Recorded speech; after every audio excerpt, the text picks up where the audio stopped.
Very much for coming out to the Sustainability Series presentation tonight. We'd like to welcome everyone on behalf of the Radnor Environmental Advisory Council, the Radnor Conservancy, and the Radnor League of Women Voters who co-host this Sustainability Series. We're really delighted. This is our 8th program in the series and glad to see everyone out tonight and everyone who is watching at home on television.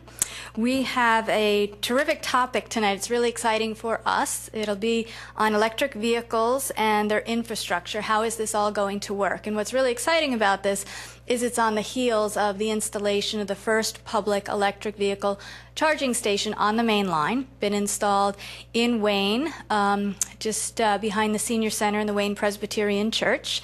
And we have a second one going in.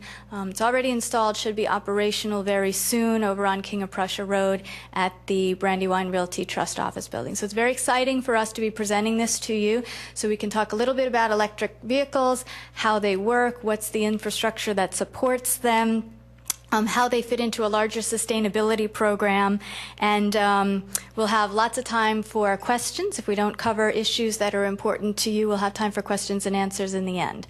But we'll begin our presentation in a couple minutes here. Hopefully you've had a chance to go out and check out the Volt that we have outside. Thomas Chevrolet has brought a Volt, and they're doing test rides for anyone that may be interested. You can feel free to come and go out of this program if you want to. If you haven't had an opportunity to have a test drive and you'd like to have one, we're not going to be insulted. Feel free to go on out and do that. For anyone at home, if you're interested in that, come on down. We'll be continuing the test drives all through the program this evening. Want to thank a few people for helping to put together this program. First, Sloan Walker from the Radnor Township EAC, who's been just terrific in helping to get everything lined up. I appreciate that. Gayla McCluskey from the Radnor League of Women Voters, and Leslie Bowes and the entire Radnor Conservancy for helping to get this program off and running. We have a tremendous panel of speakers lined up tonight, and I'll tell you a little bit about them, and then we'll turn it over to them.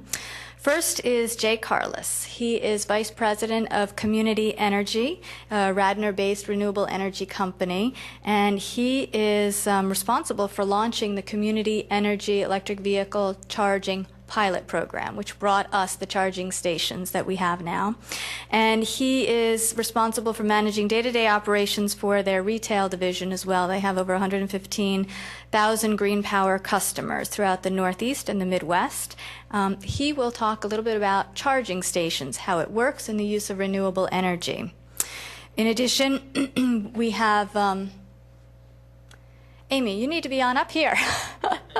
We have Amy Ercolani. She is manager of Thomas Chevrolet, and she is here to discuss the electric vehicles, how they work, how they're maintained, some available incentives, and just wanted to let you know we're so pleased to have them here. We're not endorsing one particular type of electric vehicle over another, but we thought it was really important to have someone here that really knows at least one of these cars in and out. And so Amy is here to present along with Michael Townsend. Sorry, he doesn't have a nameplate, but this is Michael Townsend, also from Thomas Chevrolet, and he'll be presenting with her. In addition, we have Brad Malotsky here. Brad is the Executive Vice President and General Counsel for Brandywine Realty Trust. And as I mentioned, they are also participating in the pilot. And the second public electric vehicle charging station has been installed in parking lot in their building, for their building on King of Prussia Road. Brad, in addition to his responsibilities as Executive Vice President and General Counsel, is running Brandywine Environments, which is a portfolio-wide sustainability program. So he's going to talk a little bit about electric vehicles, electric vehicle charging, how they relate to a broader program of sustainability, which I think it's just terrific that we have him here to give that perspective as well. And in addition, our fourth speaker, or fifth, is going to be Scott Baker, and he is a business solutions analyst with PJM Interconnection. PJM Interconnection is the folks that operate our electric grid. So they get the power from one place to another. They manage all of that. And so we thought it would be terrific to have him presenting here as well to tell us a little bit about what the electric vehicles mean to the grid, challenges of mass deployment, opportunities for increasing the efficiency of the electrical system as a whole through the use of these electric vehicles. Now, he had a 3 o'clock meeting with the Department of Energy in Washington, D.C. today, so he's not here yet, but he promised he would catch the 5 o'clock train and do his best to get here. Should he not arrive in time, Jay Carlos is prepared to present his slides and should be able to give us a nice overview. I'll serve as moderator to keep everybody running on time and keep things moving along. After we've had the presentations, I've asked Sloan to just speak for a few minutes, give his perspectives as a driver and owner of an electric vehicle. And we also have some folks here from PICO, and they wanted to say a few words about their approach to electric vehicles. So we have lots of content tonight, and we're just delighted to see everyone. I'm going to turn things over now to Jay Carlos, and he'll kick us off with his presentation on electric vehicle charging. Thanks very much.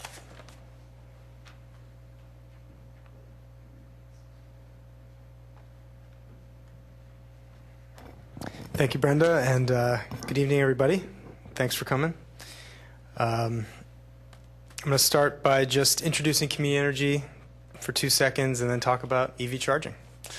Community Energy is a Radnor-based renewable energy company. We've been here for over 10 years. One of the pioneers of the clean energy market here in the Northeast. We have built wind farms and solar projects, and we supply renewable energy to retail customers as well. This is a picture of one of our wind farms. This one's in Pennsylvania. If you are driving south on the Northeast Extension from Scranton, you can't miss it, Bear Creek Wind Farm. And this is one of our solar projects that's in Radnor Township here at Eastern University, right on the Eagle Learning Center. As you're going down Eagle Road to King of Prussia on that building, you can't see it, which might be a good thing, but it's producing electricity up there every day, even when it's cloudy. And here is a picture of the EV charging station that we installed in Wayne just in December. So this is, as Brenda said, the first EV charging station on the main line. And since we've installed one in Media, and as Brenda alluded to earlier, just this week in Radnor Township at one of the Brandywine office buildings off of King of Prussia Road and Radnor Chester Road, right by the train station, by the Radnor train stop. So we think it's a good location for charging. And we think Wayne is a great location, as well as downtown Media, because one of the things that we heard as we were exploring this arena was that people who have electric vehicles think about where am I going to drive my vehicle to actually be able to plug it in and charge so I can get home. And Wayne is such a great destination for shopping and restaurants, and so it's a perfect fit. You could say the same for Media, and obviously near a train station. It's a great fit. So we think it's a good location. We want to thank Radnor Township and the Wayne Presbyterian Church for working with us to find a great location and create an opportunity for people to charge electric vehicles right here in downtown Wayne. So why electric vehicles? Why did community energy look into this space? Well, 1/3 of the smog-producing air pollution in the United States comes from cars. 27% of the carbon emissions for the U.S. come from the transportation sector. And 35% of all U.S. oil use is for cars and trucks. So a lot of the environmental impacts associated with fossil fuels are coming from the transportation sector. And Community Energy has been a company that has focused on fuel-free energy. We started with wind, we got into solar, and now here's an opportunity to take vehicles, use gasoline and turn them into electric vehicles that can run on wind and solar and make them truly fuel-free. This is a graph that shows projections of electric vehicle sales, and whether these numbers are right or not, we're not going to know for a while, but certainly I've been amazed myself recently at how many Chevy Volts I'm seeing around. And one of our executive vice presidents just got one in December. And it's just seemed, I'm driving down up 476 on my way to work, and there's a Volt passing me by, and you can see it starting to happen. And I think that's what's really exciting, is that now that the infrastructure is coming into place publicly, people can see that, I can go to downtown Wayne, I can charge. I can, charge at home, travel around, and be able to make sure that I can get home because I have a place to charge publicly, is creating that sort of awareness that's leading to more adoption of electric vehicles. And I think the main point for community energy and why we got into this space and why we think it's so important is that the future of transportation really can be fuel-free with renewable energy. And so what we've done at our charging station is we have matched and will match all of the electricity used at these 3 charging stations with Pennsylvania wind power. So everybody who charges at our station knows that their electricity use, their driving, is truly emissions free. And that's a great thing for the environment. Here's just a few examples of some of the cars that are out there. I know we're going to hear more about the Chevy Volt. There's the Nissan Leaf, which is a pure electric. It doesn't even have a gas backup. So, talk about needing to be able to charge when you're out and about on the town. If you don't have a gas backup, you need to charge. You can see at the bottom there, Ford is coming out with an electric vehicle. Toyota is coming out with a plug-in version of the Prius. And for the real automotive aficionados, right there in the middle is the Tesla Roadster. That is a fairly expensive vehicle. I don't know the number, but I think it's $100,000+. But has I've seen him around. I know of a guy in the Lancaster area who's got one, and I've seen him driving around. It's a pretty neat car. And there's a few different kinds of charging stations, and the level 1 charger is really, you can basically plug into your home outlet. Now, a lot of people have learned you probably need a dedicated circuit to do it. You're not just plugging into any random outdoor or indoor, for that matter, plug. But at the 110 level, for most of the cars that are out there today, it can take about 10 to 12 hours to charge, which is generally fine for most people who are charging at home, because you come home and you can plug it in and you can charge overnight and be ready to go in the morning. The charging stations that we have put in, and most public charging stations that exist right now, are level 2. And so these are 240 volt stations. And you can also get a level 2 station that you can put in your garage. And these are able to pull electricity from the grid at a faster rate and can do a full charge in 3 to 6 hours, depending. And coming down the pike, although not quite there yet, is level 3 fast charging. So these charging stations can charge in 30 to 60 minutes, a full charge. They're fairly expensive to put in. I've seen any estimates anywhere from $40,000 to $80,000 for one level 3 charging station. They're just not really commercialized yet, but they will be. And part of what the state of Pennsylvania has been working on in developing some grant opportunities to put out charging stations on the turnpike. These are going to have to be, fast charging stations. You don't want to hang out at one of those turnpike stops for too long, right? So these are going to be fast charging, and it's going to create more demand, which hopefully manufacturers can scale into and start bringing the prices down. So real quick, here's our Community Energy's pilot program. So these are the locations, if you can see them up there, of the 3 stations. We have the media charging station right behind the firehouse on Jackson Street, just north of Baltimore Pike there. And in Radnor, we have the one right in downtown Wayne, right by the Senior Center, off of North Wayne Ave. And then at the Radnor train station, right in the Brandywine building. So those will be the 3 stations for our pilot. And the reason why we decided to do this pilot program is, first of all, because public infrastructure is going to lead consumer adoption. Maybe Sloan, you can talk about that a little bit when you get up here. But certainly that's what the experts have been saying, and you can understand why that makes sense.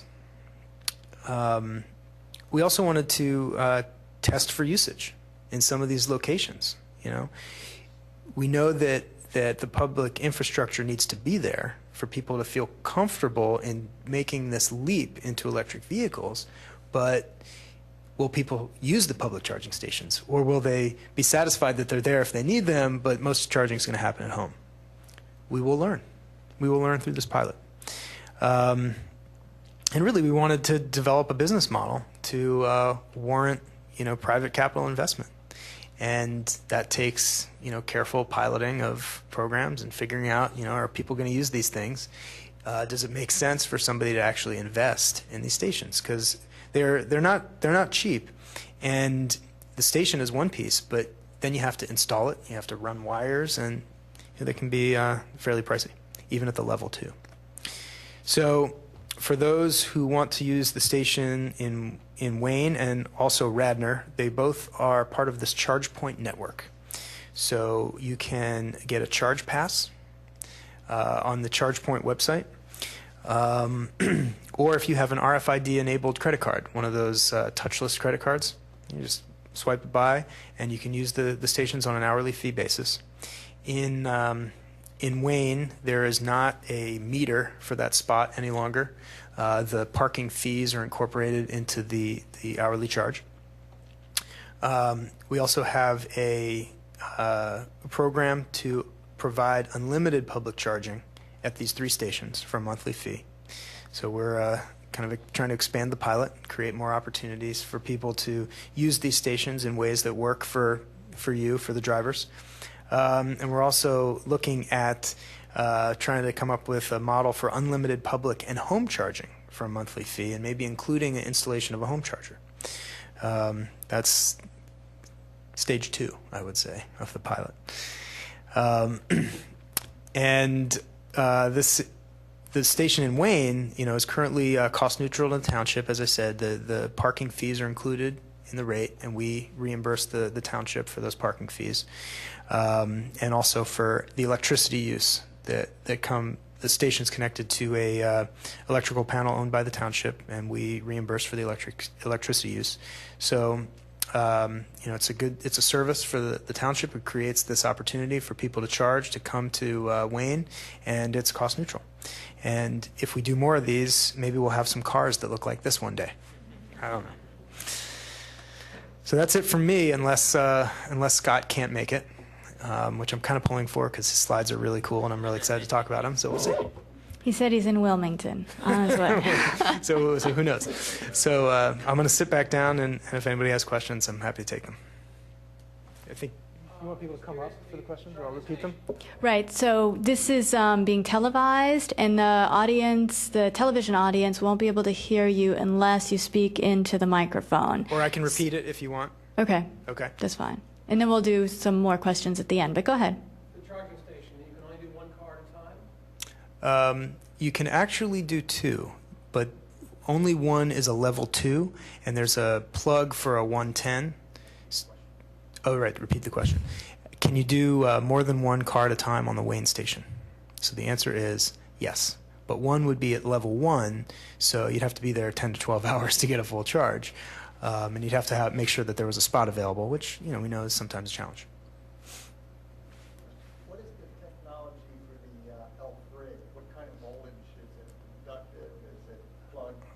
Aha. Okay, repeat the question. Yes, I will repeat the question. So what is the technology for the level 3? And I'm going to say I don't know. but somebody else here might be able to answer. Jake, yeah, it's 480 volts AC. 480 volts AC. It's good to have folks from Pico here. 3-phase. There you go. Okay, one more, and then let's do the other speakers, and we'll do all the questions at the end so people can then come up. The manufacturer of our charging stations. So 2 of them are Coulomb. They're in the ChargePoint network. Those are the ones in Radnor Township. And the other one, ChargePoint. And the other one is Blink. Ecotality, the Blink stations. So thank you all very much. All right, and we will have plenty of time in the end for more questions. Okay, Amy, you're next. Do you need help with the PowerPoint? Is it already set up, or? It's on there. Let's see.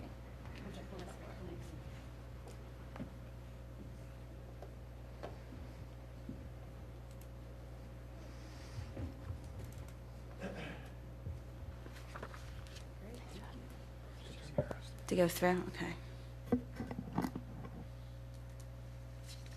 Hello, everyone. Thank you for coming out this evening. I'm Amy Ercolani from Thomas Chevrolet in Media, and we also have a location in Westchester. And this is Mike Townsend. He is with our Media location. He's one of our Volt experts. So we're going to go through, give you an idea of how the vehicle works, how you maintain the vehicle, and also a briefing on what the tax credit available when you do purchase a electronic vehicle. Now, there are several models different that are available that are electric vehicles. They're anywhere from the Leaf up to the Tesla we saw that's over $100,000. However, we're going to talk to you about the Chevy Volt, and that's our specialty. We do have some information on the other models. If you have any questions, we can help you with those at the end. First, with the Volt driving experience, Mike, if you want to take us through. Yeah, absolutely. And please excuse my lapse earlier. I'm fighting a sore throat, so I wanted to get a drink. Really, the Volt driving experience, and this was what, being a car guy, I was most impressed about, is it has the feel of a 250 horsepower V6, basically a 6-cylinder mid-size sedan. I know a lot of the hybrids that have been out earlier, they're more of an economy feel. This gives you a lot of power. In fact, it has 273 foot-pounds of torque. Where that's important, though, is in a traditional gasoline-powered car, you have to build up to your peak torque. So you have to, hammer the gas and wait for the RPMs to build. On an electric vehicle, that's instant. So as soon as you put down the gas, you have the torque. And has anyone taken the Volt out yet today? For who hasn't, John's over there. I'd be more than happy to let you drive it. But it does push you in the seat, and it's a little fun to drive. The other thing is the battery, which is about 6 feet long, is in the center of the car very low. It gives it a very low center of gravity. So what GM did was they gave it a very tight kind of handling suspension, so the car will also take a corner. Mm-hmm. So it's a lot of fun to get behind the wheel. Inside, and we have it out there, so I encourage you all to at least take a look inside of it. It's a lot of fun. It's not a traditional, Volkswagen economy car. You get in it, it's like a spaceship, actually. It's all touch screen, and it's a good car. On the operation modes, its first 40 miles, EPA rated 35, but on its first 30 to 40 miles, it's going to run on pure electric. So it's going to use the power stored in the lithium-ion battery to power the electric motors. That's going to power your wheels, and for most people that do a 40-hour commute, the gasoline engine will never turn on. Now, your extended range mode, what happens is once the battery reaches about 20% of its charge, it's going to power on a gasoline generator. Now, what's unique about the Volt is the generator never powers the wheels. What it does is it powers the electric motors and allows them to power the wheels. So you can be going up a hill, and the RPMs of the engine are not going to change. It's kind of neat, unique in that.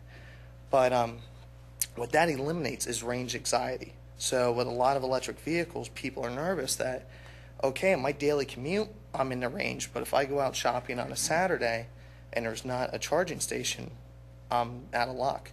This eliminates that. By having a backup generator, as long as you have gasoline in the tank, you're able to drive. So it can truly allow somebody to have an electric vehicle as their only car. Charging the Volt, Now, the Volt comes with a 120 volt charging pack. That stows away in the trunk. You can plug it in your house, charge the car. If you go away on a trip, you can plug it into a friend's house and charge the car. It'll take about 10 hours. Now, a better way is what we were talking about earlier, is a 240 volt charging station. That'll fully charge the Volt from a dead battery in 4 hours. Now, what's neat about it is from your iPhone, you can actually control when the car charges. You can set it to depart, meaning, hey, at 6 in the morning, you need to be fully charged, or as soon as you plug it in to charge. But around here, it's not a big concern, but it could be, is depending on your rate of electricity, you can set the car to charge on off-peak hours. That way it costs you a little bit less. Two, I know everyone's going to say, well, what does it cost to charge? On a 40-mile commute, it's going to charge you about $1.50 a day in electric to fully charge the battery. As far as the driving mode, the Volt has 3 different modes, and this is what you can set the computer at to operate the vehicle. Your normal mode, that's your most common. That's where you're going to use 90% of your time. Sport mode, what that does is it reconfigures the car to give it a little bit more juice. Now, in that, it's going to shorten your battery life, but it's going to give the car a little bit more pep, a little bit more power. Mountain mode, they recommend you put that in about 30 minutes before you're going to use it. And what that does, it gives the car a little bit more power if you're going into a lot of hills. So if you're climbing mountains, it just gives you a little bit more power.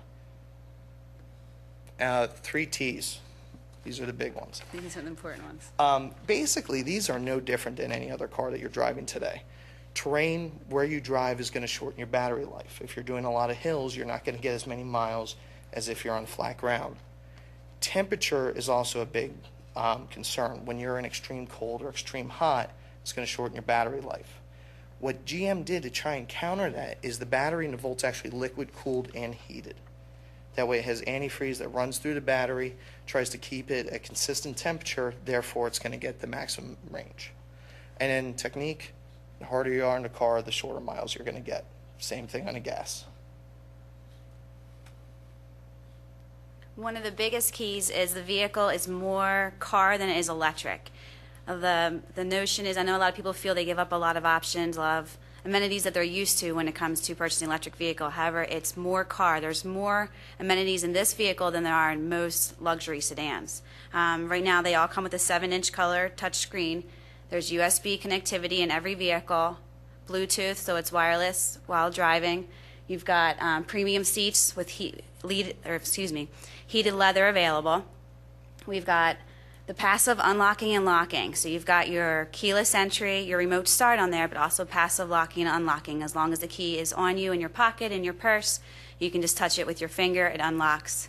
You sit down, you touch the brake, and you can start the vehicle. It's all very user friendly. OnStar and XM are also still on these vehicles. So OnStar, you have the security, and you've got the XM radio, the satellite radio. A few of the other options that they come with now is you have the rear view camera, parking assist, and we have a few more options coming down the pike that we're looking forward to. Here you go, Mike. Your safety. Okay, now safety. It did receive the National Highway Traffic Safety Association top pick, and it is a 5-star safety rated vehicle. Constructed of 80% high-strength steel, 8 standard airbags, and of course, as Amy went into, OnStar. Has anyone here used OnStar at all? Okay, a little bit. Basically, OnStar does a lot now as far as conveniences. They can give you navigation, directions. But as far as safety, if you're in an accident, they're automatically going to contact 911. Or if you're in a slight accident, they're going to come over and ask you if you're okay. They do a lot there. There's a 911 button built into the car. Even if you don't keep your subscription, that button's always active. So the car is one touch away from help. As far as that tire pressure monitoring, it'll tell you individual tire pressures. What StabiliTrack does is it keeps the car in line, meaning it has yaw sensors, about 8 sensors all throughout. If the car starts to go in a different direction than your steering, it takes over. It'll change the pressure on the gas, it'll change brake pressure, it'll do whatever it needs to do to pull that car out of the slide before it goes in. And of course, 4-wheel anti-lock brakes, and then the latch system for child safety seats. That's just to name a few. One of the best features, I think, are some of the smartphone apps that are available for this vehicle. It enables you to be able to control everything from your iPhone, from an Android, or simply from a desktop computer if you don't have the smartphones. This will enable you to set up your charging, to check on your vehicle, see how far it's charged, what needs to be done, how many miles you've driven, and ultimately you have your own Volt customer advisor right in your hand. There's also a live network where you, once you purchase a Volt, and I assume most electric vehicles, that you have an advisor that will work with you one-on-one with your vehicle. Really help you get to know your vehicle, know the process, and how to get to know your vehicle extremely well to be able to take care of it. And then one of the best features is the maintenance schedule, which is close to nothing. It requires an oil change every 2 years, or when the vehicle does display that it needs to be changed. We're looking at about, they're saying every 24 months right now, and a tire rotation, of course, every 7,500 miles. The best feature also is the 30 or 36 bumper to bumper, so you have your security there. You've got a 5-year, 100,000 mile powertrain and an 8-year, 100,000 mile battery and components coverage. Basically, it's just like any other vehicle.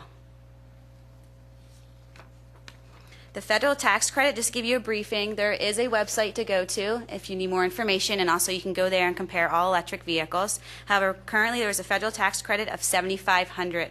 So that is a tax credit given to a customer once the vehicle is purchased. Not leased, however, it has to be purchased. It will begin to phase out once there has been 200,000 electric vehicles produced.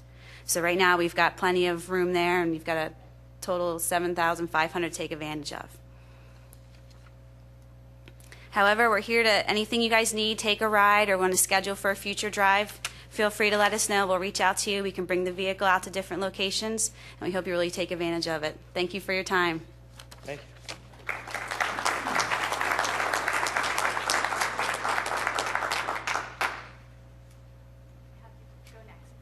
you. Okay, you want me to do it from here or down there? What do you want to do? Whatever you're comfortable with. Okay. I think the mic's on. So, Brenda, thank you, and welcome everybody. Thanks for showing up on a slightly dreary night, but not too cold out. That's, I guess, courtesy of global warming, a little bit. Want to spend a couple minutes, walk you through a couple of interesting facts, or at least interesting to me. Hopefully they'll be interesting to you. Talk about who we, Brandywine, is or are, why we're intrigued and interested in electric cars, and how it fits into kind of our overall strategy that Brenda had alluded to before, which we affectionately call Brandywine Environments. So the facts, because some people like to sort of play around with numbers a bit. I'll actually jump on what you guys were just saying a half a second ago. So if my math is right, which hopefully it is, you guys were saying that it costs $1.50 a day, so for 40 miles. So if you sort of said, okay, that's 75 cents for 20 miles, the difference between what you'd pay at the pump, so call it $3.25 versus 75 cents, so give or take, about $2.25, $2.50 a gallon. So $2.50 a gallon cheaper to drive a Volt. And you figure if you drive, your car 15,000 miles a year, which is kind of on average, it's $30,000 of savings for purposes of using an electric car versus using, a normal gas guzzling car. $30,000 a year. So again, we'll see if those math numbers hold up a bit. But here's kind of the big picture math. In the world, yeah. Brad, sorry to interrupt. Yeah, go ahead. But as a Volt owner, Yes. I wish it were $30,000. Well, you got to drive around instead of just driving around Radnor. You got to get on the road, man. A few times, maybe, but Well, you got to use 15,000 miles, my friend. So here's kind of world statistics, and then we'll dial it down to the United States. So in the world, 82.3 million barrels of oil are produced a day. 82.3 million barrels a day. In the United States, we produce 20.7 million barrels a day. And we consume, per person in the United States, about 7.1 tons of oil a year. So again, 20.7 million barrels are used in the United States out of the 82.3 that are produced.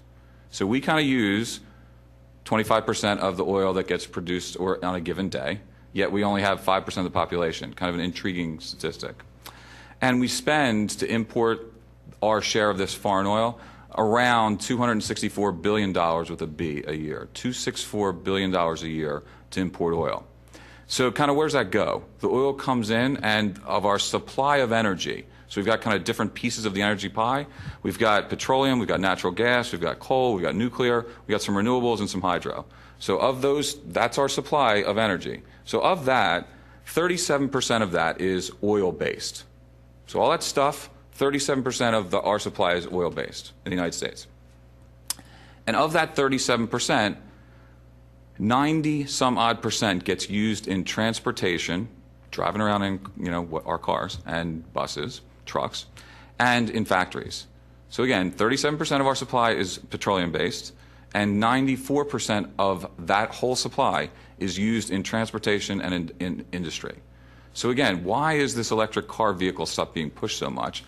Because if you really want to reduce foreign oil dependence, the $264 billion we're all spending a year in federal tax subsidies, not even including the cost of security to sort of monitor that stuff, the way to get there is through transportation. So kind of why is it important? So who are we? Brandywine, we're a publicly traded real estate investment trust. We're traded on the New York Stock Exchange. We own land, we develop buildings, we lease them, we manage them, occasionally we sell them. And most of our property is on the East Coast. So we own 25 million square feet of space. Between Princeton and Richmond is about 74% of our revenue base. We also own assets in Austin, Texas, and Oakland, California, as well as in Carlsbad, which is near San Diego. So we're kind of office folks. We buy land, we build buildings, we hopefully get people in the building to lease the space, and then we occasionally sell them. And we have smart guys like Stan working for us. So Brandywine, electric cars, why is that relevant? So I've got, of this 25 million square feet of space, I've got about 240 buildings. And I have a bunch of people that come to the buildings every day. And most of those people that come to the buildings, magically, surprisingly, drive to the buildings. And so there are some commuters, so we do have some stuff downtown and we do have some stuff in the suburbs, so it's a good mix. But for the most part, most people drive. And so in that environment, because the townships like Radnor require us to have big parking fields so that everyone can park, everyone's got a space to park in. And so when we start to think about, well, what are we doing when we use our land and when we build buildings and how we site buildings? And where's the water kind of going from those buildings? And when the people come to our buildings, how can we present them with the best possible environment that we can for the dollar that they're willing to pay us? And so part of that is, can we provide them with an environment that's not only safe, clean, habitable, but also gives them an opportunity, if they're so interested, to be more sustainable? And so again, one of the conversation pieces was, is there anybody in the portfolio that has an electric car? Well, answer on the East Coast, no, because most people, other than these guys, don't have inventory yet. So are our tenants clamoring for electric cars and chargers? We have to have this stuff. No. No one's really chirping. No one's saying, I must have. No one's saying, ooh, that would be kind of neat. There's a couple people saying it would be kind of neat. But for the most part, no one's really asking about this. So why are we even thinking about it? Well, we're thinking about it because there's people like the guy to my right who are interested in this. They kind of get that $264 billion of foreign oil dependency, and they want to do what they can because they think they can save money, and they think they can help. And they think it's kind of an interesting thing to do. And so we're thinking about looking forward, and can we create something that would attract people that are so inclined and or retain them if they want to charge a car? Because frankly, when you go to work, most people, Stan's in there at 6 a.m., but most people are getting in there at 8 o'clock and they're staying until 5, 6 o'clock at night. And so we've got a built-in client base of people that could potentially be interested in charging their car. And if I do a tier 2 charger like we were talking about before, 4 to 6 hours, you can drive your car to work, plug it in, and you're fully topped off by the time you go home. So again, the theory was, could we create a charger network from Princeton down through Richmond every 40 miles, so if somebody was concerned about the charge, where they could, they're going to go road tripping from our office building to our office building, but could we create the infrastructure that would support people who are interested all along that infrastructure, Richmond all the way up to Princeton, so that they could charge at a Brandywine building where they're so inclined? So that was the theory. So why do we care? Part of why we care is this concept of Brandywine environments. Again, as I was talking about before, how are we interacting with our customers, our tenants? How are we interacting with our vendors, the people that are kind of servicing, helping us, landscape, janitorial, et cetera? How are we dealing with our supplier vendors who are giving us product or selling us product that we're putting into the buildings? So look around this room, carpet, ceiling tile, paint, wallboard. how are we buying that stuff? And can we buy that stuff in a way that doesn't cost any more money per se, but it's better for the environment? So low VOC paints instead of high VOC paints. Carpet with the right fiber in it. Ceiling tile that's been either recycled or has got recycled content. So can we do this stuff, not cost our tenants any more money, but provide them with an environment that they might be interested in if it doesn't cost any more money? And so we're doing a lot of that stuff. On the other hand, we own assets. And so in those assets, it takes a lot of money to keep them, heated and air conditioned. So, and over time, much like your house, that stuff tends to go bad, and you need to reinvest in those types of pieces of equipment. So roof, ceiling, as well as the energy efficiency equipment that's inside the building, the HVAC stuff, which is expensive. But when we go to replace it, when it goes to sort of fail, what can we do so that we don't manage it to failure? And when we go and replace it, can we replace it with more energy efficient, focused equipment? And what's the payback period on that? So if I'm consuming X in energy and I can pay $100,000 for a piece of equipment and consume X minus, what is that payback period? And how am I using my dollars and my tenants' money that they're paying us in rent to make sure that there's an appropriate return on that investment? So if my tenant pays for electricity, how can I reduce their consumption, either in the common areas, like the lobbies and the elevators, or if they're interested in their own space, they don't have to be, and if they don't want to be, they can do what they want to do. It's America. But if they're interested, can we provide them with tools to reduce their consumption so that they can measure and monitor and then verify, and if they want to, even remotely, turn stuff off or down? And so that's what we're trying to create. In that 25 million square feet of space, what can we do for free that doesn't cost anybody money, a little bit of effort, a little bit of behavior change, but really make significant movement? And what can we invest in appropriately if the tenants want us to invest in it along with them or for them in the context of energy efficiency equipment? And so those slides, which I don't need to bore you guys with, but essentially we've looked at how people interact in our buildings to rethink kind of that dynamic. So when we're buying things, when we're using things, stuff that goes in the not exciting stuff, but like toilet paper and toilet tissue and towels that are in the bathroom. Well, can we buy that stuff with a higher recycled content, not spend any more money, and reduce the consumption? When people are, believe it or not, in the office environment going to the bathroom, can we reduce the flow of water so that we're not wasting water? So, question, 250 buildings, 25 million square feet, how much water do we consume in the portfolio? Interesting question. So how do we figure that out? Well, we start to measure that. 330 million gallons of water we use. Because everybody flushes the toilet after they drink coffee, and the water gets used in the building. So where's that go, and what's it cost? And so for 330 million gallons, can we reduce that 10%? I don't know, let's think about that. So we start to think about what would it take to reduce consumption of water by 10%? And can we put aerators on the faucets? How many faucets do we have? What's the cost of that? What's the cost of water? And is it an appropriate payback to invest that kind of money in the buildings? Because we have a lot of bathrooms, as you'd well imagine. And so the punchline there is you've got to be willing to sort of take the dive on how much it will take. What do we have?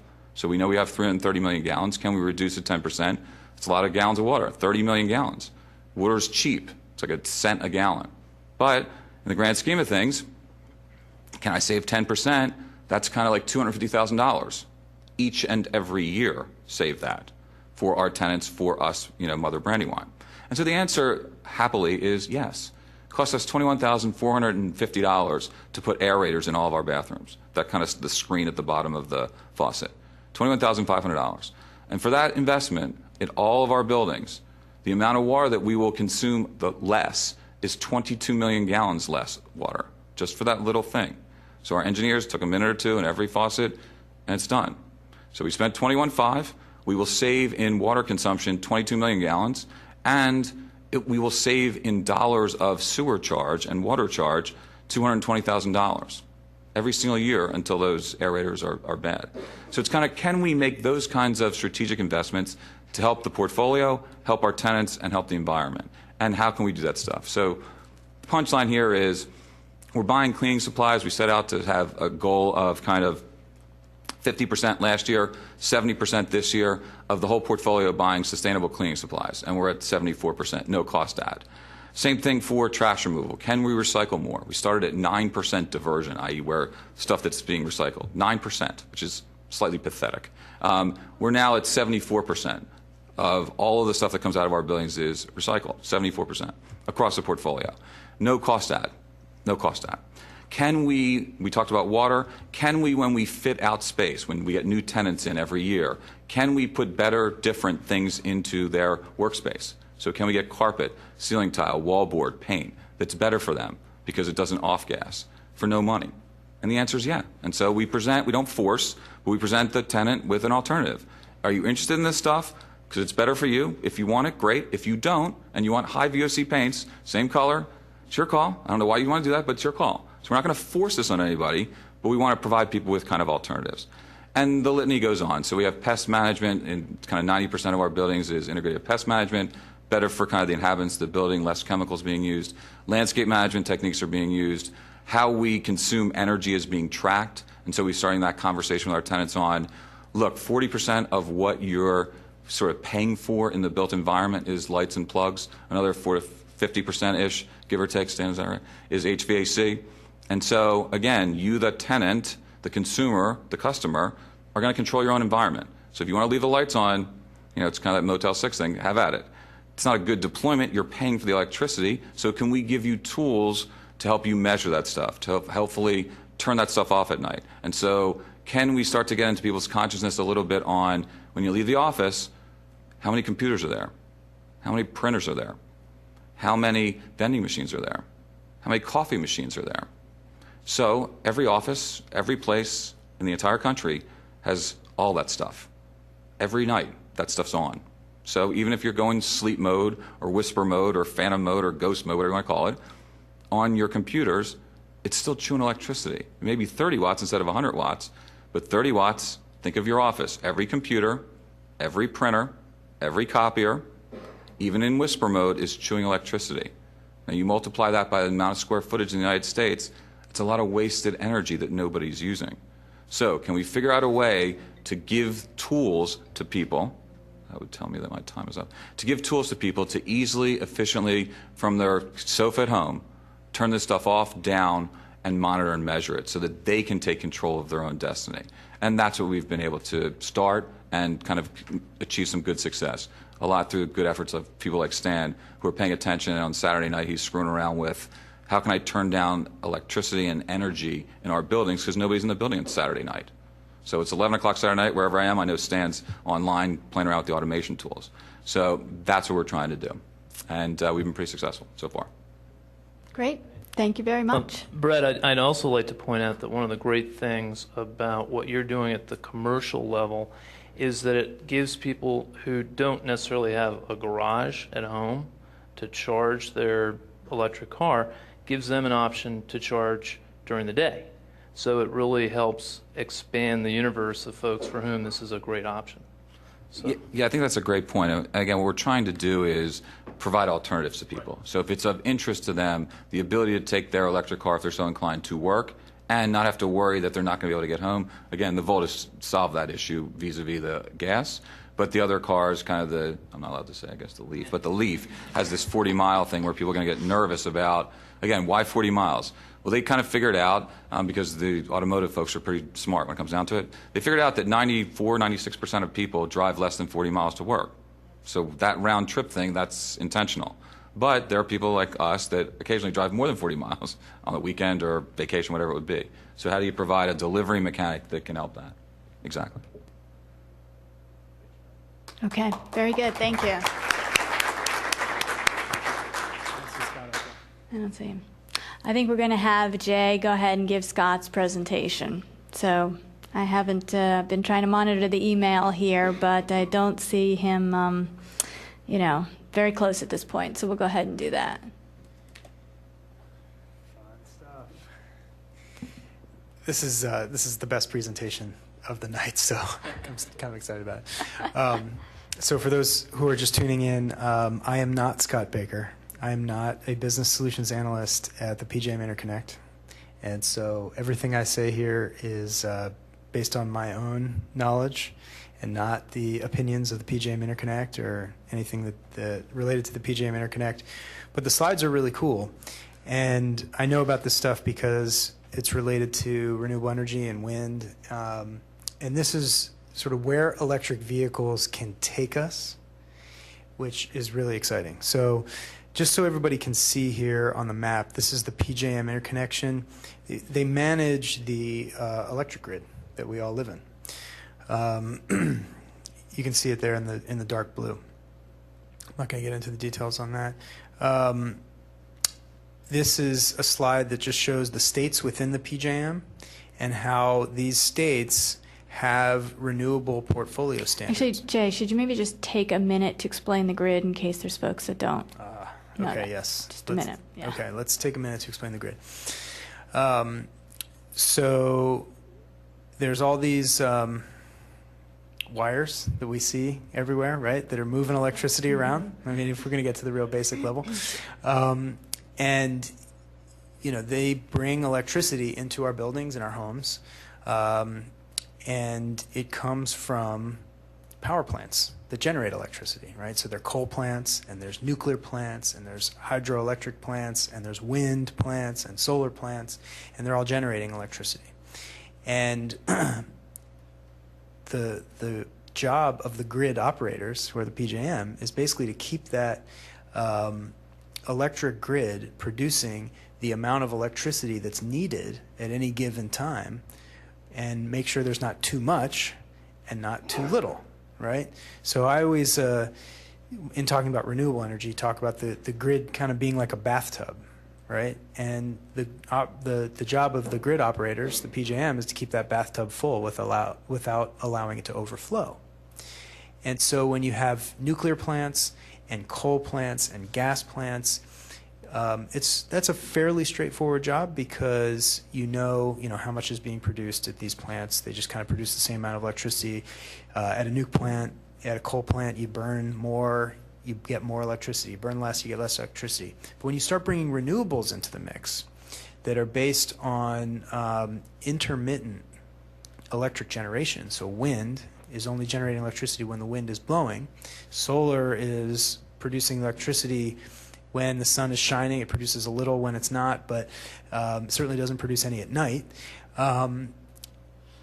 That the challenge of managing that grid becomes more difficult. And so hopefully that's enough That's good. to give everybody Thank a you. picture. And I think you'll get an even better picture as we go through these slides. Hey, Jay, if I can just add one little thing. So again, we sort of occasionally hear that kind of electricity gets priced on the last person that's using the particular piece of electricity, and the reason for that is, as Jay just alluded to, in the bathtub analogy, when everybody's sleeping, nobody really needs electricity. Some things are still running, but it's kind of constant, steady state. As people start to wake up, more and more people start to use electricity. And so the grid operators know that over time, they've looked at what the temperature is outside, what the degrees are, and how much people are going to need, and they have a sense of what people are going to want as the day goes on. And so as the day goes on, more and more people start to use more and more things. They start to shower, they start to make their breakfast, they start to get in their cars, all kinds of that stuff. And so as time goes on, more and more of these generators have to start being turned on. And so the grid is smart in the sense that they turn on the most efficient things first, but as time goes on and more people start to need electricity, they have to use higher cost generators, kind of those coal-fired plants that Jay was just alluding to. So it starts out cheap, but as the day goes on over the summer, you think about how hot it is in the afternoon, now everybody wants the air on, they have to use more and more electricity, so they start to turn on older and less efficient generators. And that's why, as the day goes on over the summer, it gets more expensive to buy electricity.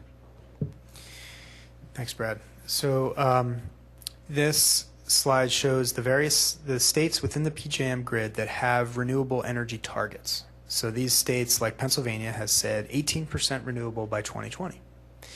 And those goals are based on the environmental benefits of renewable energy, the energy security benefits, the fixed price benefits.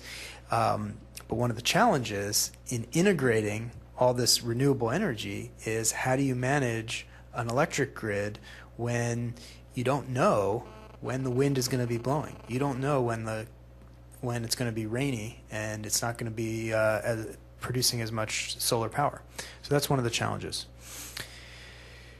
So these are the wind and solar requirements associated with these laws, these renewable portfolio standards that require a certain amount of renewable energy to be built in the states. This is what the demand is going to look like over time for renewables. So you can see here, what is it? It's about 2012. Solar and wind just ramping up and up and up. More and more of the stuff is going to be required by law. And so the challenge of managing that electric grid becomes even greater. This map shows proposed wind generation in PJM. So all these little dots, I guess it looks like the white are active plants that are operating. I think I see Bear Creek up there in the corner up near the Poconos. And, so there's green and all these others. These are the proposed. So there's more wind that is going to be coming online here in the PJM territory. And so one of the challenges of wind is that it's intermittent. So if you have all this wind, what are we going to do with the electricity? If you like wind, you have to love storage. So why is that? So this is over a 24-hour period. You can see the wind generation. Oh, there we go. The wind generation versus the load. So the blue line is wind generation over a 24-hour period. And the orange line is the demand for electricity in the grid, right? So you can see here in the early morning hours, when there's not a whole lot of electricity demand, that's when wind produces the most. And when the system is at its peak, this is actually July 21st, 2011. So this is when there was a new all-time electric demand record set for the PJM territory. I remember that day very well. I'm not going to explain why, but I'll talk to my friends at PICO about it later. So when that was happening, right, the wind was just not really producing. And that's fairly standard for wind. Wind produces more at night than during the day, and it produces more in the winter than in the summer. So we know that peak demand is highest at the summer, but wind production is lower. And this is the wind capability, meaning the capacity, the amount of electricity that the wind could be generating if it was generating all the time versus how it actually generates. And the green line, which fluctuates up and down, up and down, up and down, up and down, that's how it actually works, which makes sense. Everybody's experienced being in a windy place, and the wind blows and it's really strong, and then it kind of slows down or stops and it starts up again, and that's how wind generation works. So how can plug-in vehicles help to integrate renewables? Well, so if you kind of look at this graph, you basically see what we have here is electricity coming from the wind and the nuke plants into the electric grid, the distribution grid, and out to the homes and businesses and out to vehicles. That's sort of what we have now, right? So we can manage this charging. And so we can tell the vehicles when to charge, when not to charge, based on the electric, the price signals or the electricity that's flowing into the grid. And then at the furthest level, and there's Scott right there. Tell me how I'm doing, Scott. The real Scott. So you can answer everybody's questions. Now they'll be like, what was this guy talking about for the last 10 minutes? But this is where it gets really exciting, when you have vehicle to grid, and Scott's the real expert at this. Do you want to turn it over to Scott now that he's here? Do you want to come over, Scott? We appreciate all the effort that you've made to get here. But this is where it really happens. This is where it really gets exciting. So Scott Baker, everybody. Welcome, Scott. How you doing? I know Jay's seen these slides a bunch before, so I know he did a good job presenting them. I apologize for being late here.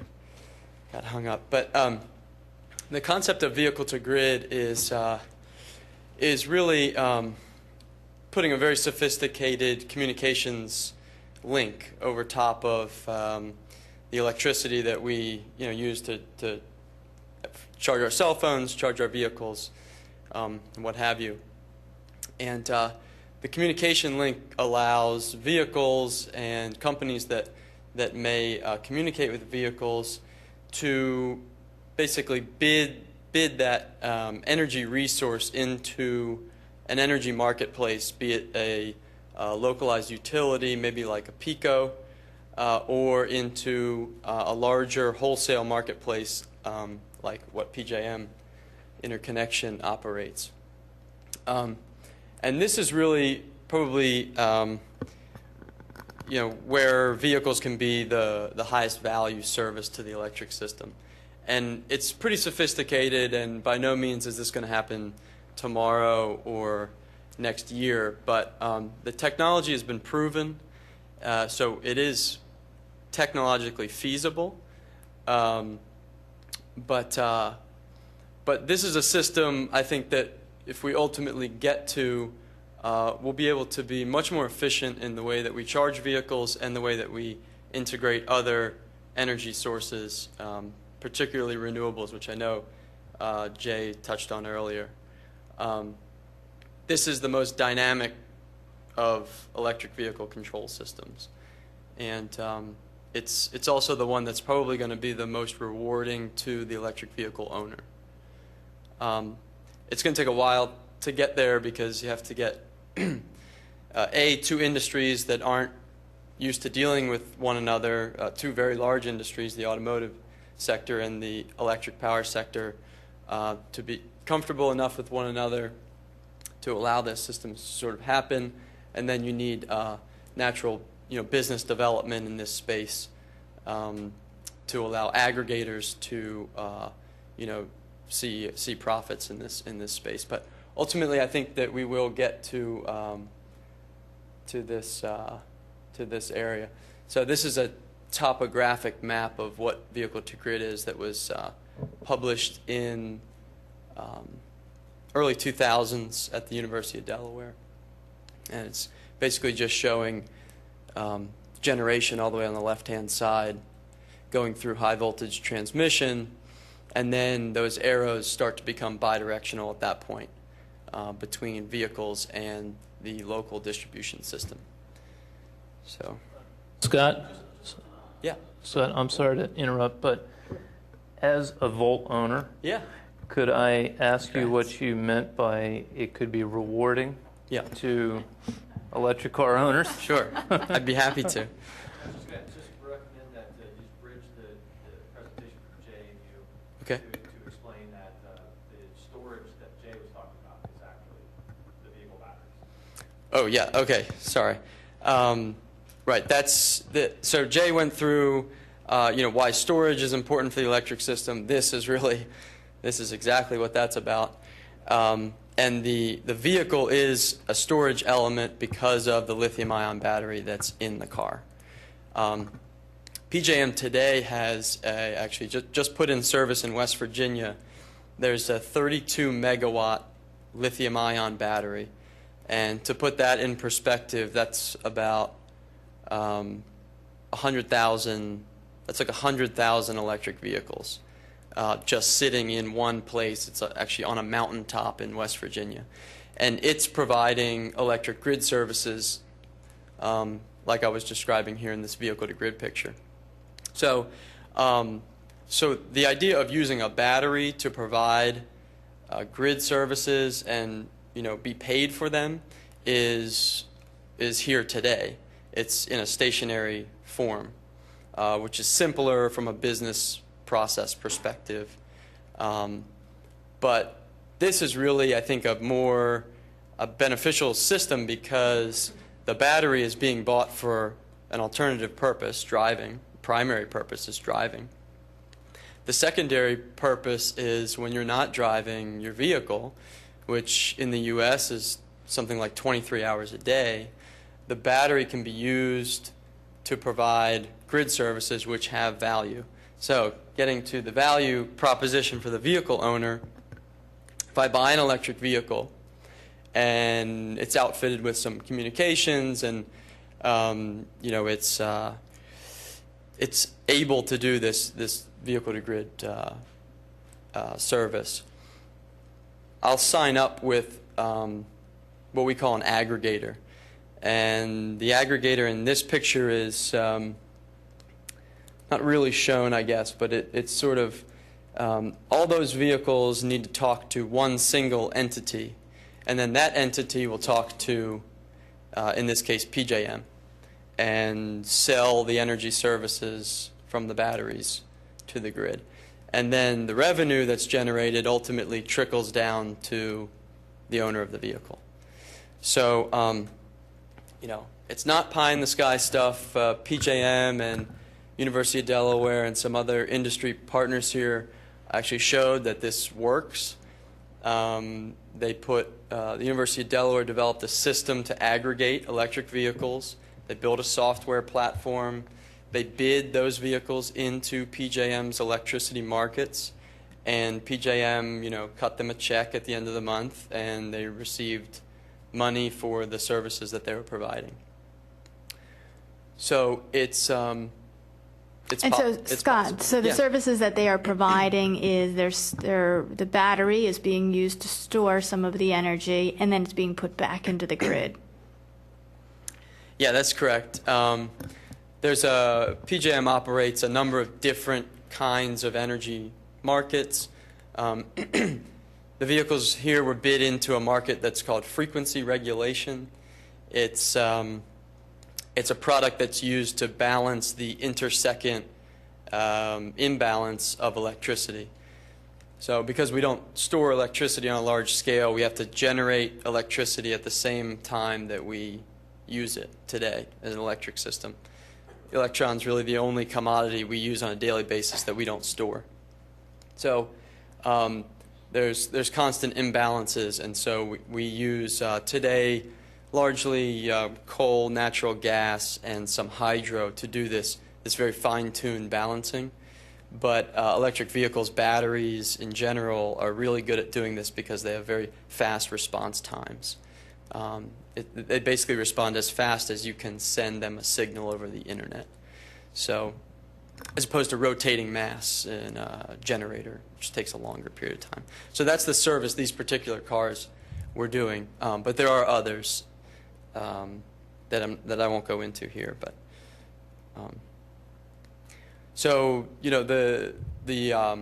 the sedan or the personal vehicle would be a good candidate for vehicle-to-grid services because it's really very underutilized. It's probably the most underutilized vehicle out there. We really don't drive our cars very much at all. But there's another fleet here, so I like to play this little guess the car game. What am I? There's 480,000 of these vehicles in the States. They get they travel on average 66 miles per day. They get about 7 miles to the gallon. They're parked for 12 hours, always at the same location.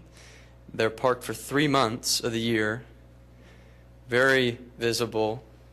And if they were all electric, they would represent about 90 gigawatts of power capacity, which is a lot. Anybody? School? Man. This is an informed crowd. It's a good crowd.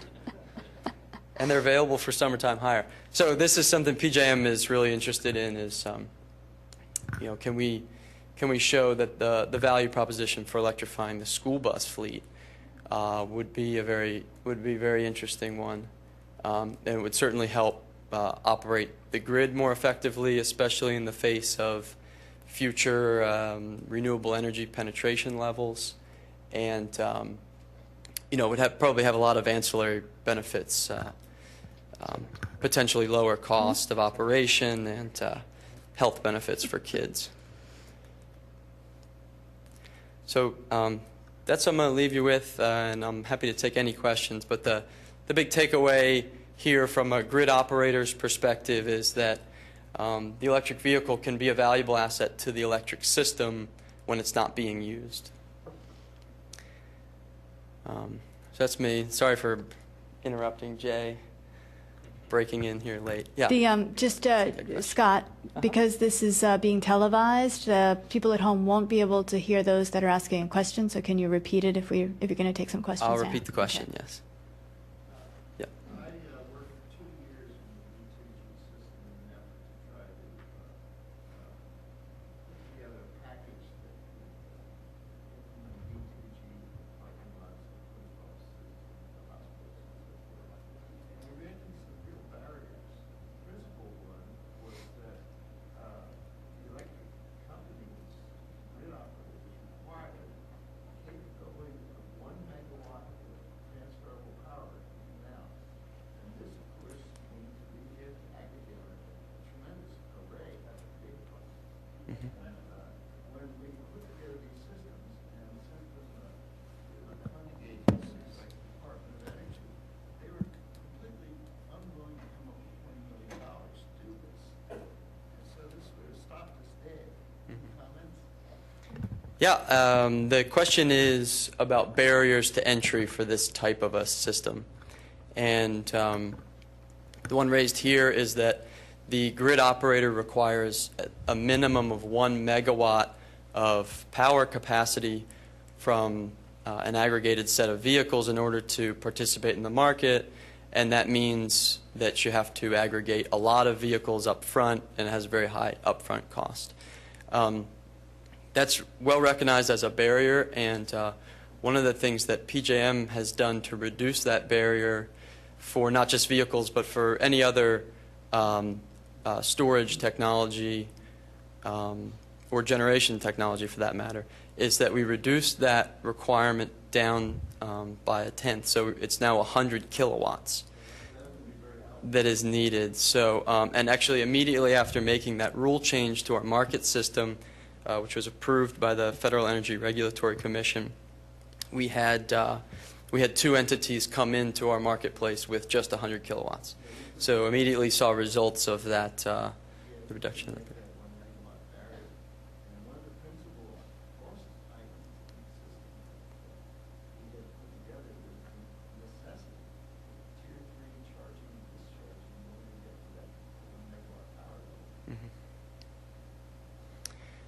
Yeah, I mean you can get to different levels of power by either increasing the size of the cable that goes to the car, or aggregating more vehicles. So I don't really have an answer to that. I guess I would just say it's a matter of trade-offs.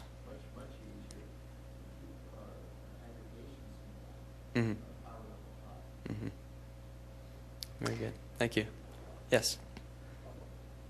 Actually, we were going to save questions to the end. I'm happy to take a few now, but it's easier for Jim Doling, who's operating the cameras, to be able to focus on you if you come up to the microphone. We're doing questions now? How about we take a few, and then we'll continue on with the rest of the presentation. A couple immediately, and then we'll have room for more afterwards. Do you mind coming up? So come up and Yeah. answer. Let him speak in the microphone. A quick question. I know you were saying that there would be some kind of a benefit for the EV owners.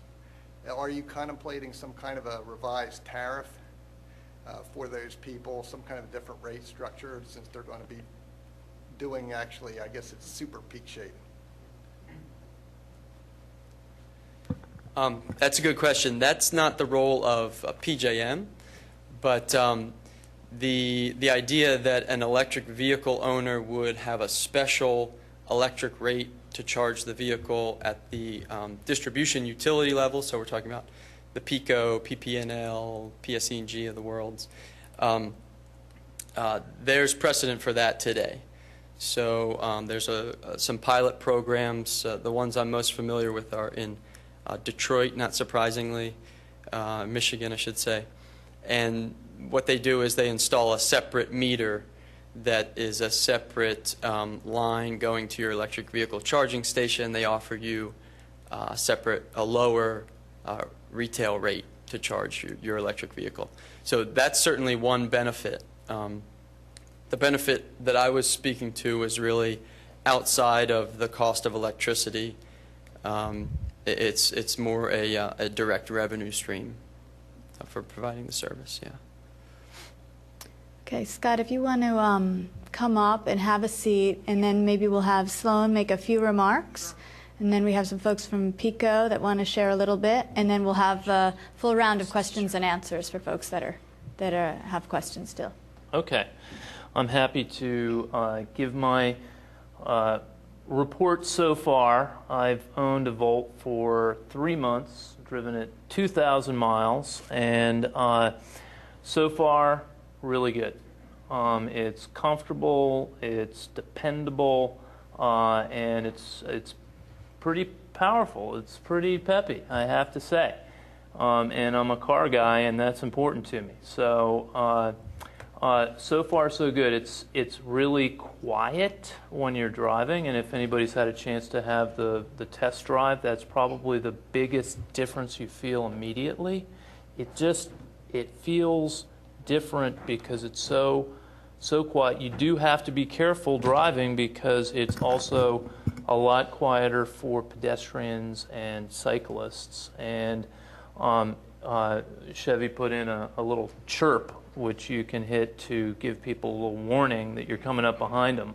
I haven't used it too much because it's actually pretty loud and can kind of startle people. But so far I haven't had to use it too often. I'd say, it's interesting charging at home. I come home from work, charge it starting at around 6 o'clock. It takes about 10 hours to charge, fully charge. I don't miss gas stations. I do have to start to think in terms of kilowatts per mile instead of miles per gallon. So that's been an interesting experience. Looking carefully at my PICO bill, PICO kindly puts out the kilowatt per hour charge, and it breaks it out in quite a lot of detail, which has been very helpful since I'm now using more electricity. Interestingly, with the PA power switch option, I was able to find a lower cost provider and shave about 2 cents a kilowatt hour off my bill. It's currently about 15 cents per kilowatt hour that I pay, and I get about 3 miles per kilowatt, and so that's about 5 cents a mile that I'm paying to drive on electricity. I've done some math on the equivalent for the Chevy Cruze, which I think is kind of the Volt on gas, which gets, I think, 29 miles to the gallon. 29, would you agree? Mm-hmm. We've got an expert. And at $3.50 a gallon under current conditions, that's about 12 cents a mile on gas. So for the same car, it's about a 60% savings on the fuel. Now, sadly, I don't drive enough to save $30,000 a year, but I do think I'm going to be saving close to $1,000 a year, maybe a little bit less. So it is a real savings. Of course, the car is, is more expensive than the Cruze, even net of the tax credits. So there is a multi-year payback period under current conditions. Of course, if gas prices go up, the payback period would go down, and if Scott gets the the storage system, that'll be even better. But and I've charged a couple of times at the Radnor charging station. I can report it's working fine. Thank you, Jay, and Community Energy. So that's my report so far. So far, so good.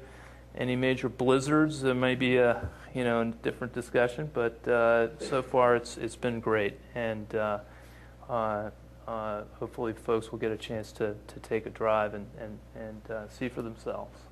Commend Chevy for a great engineering feat.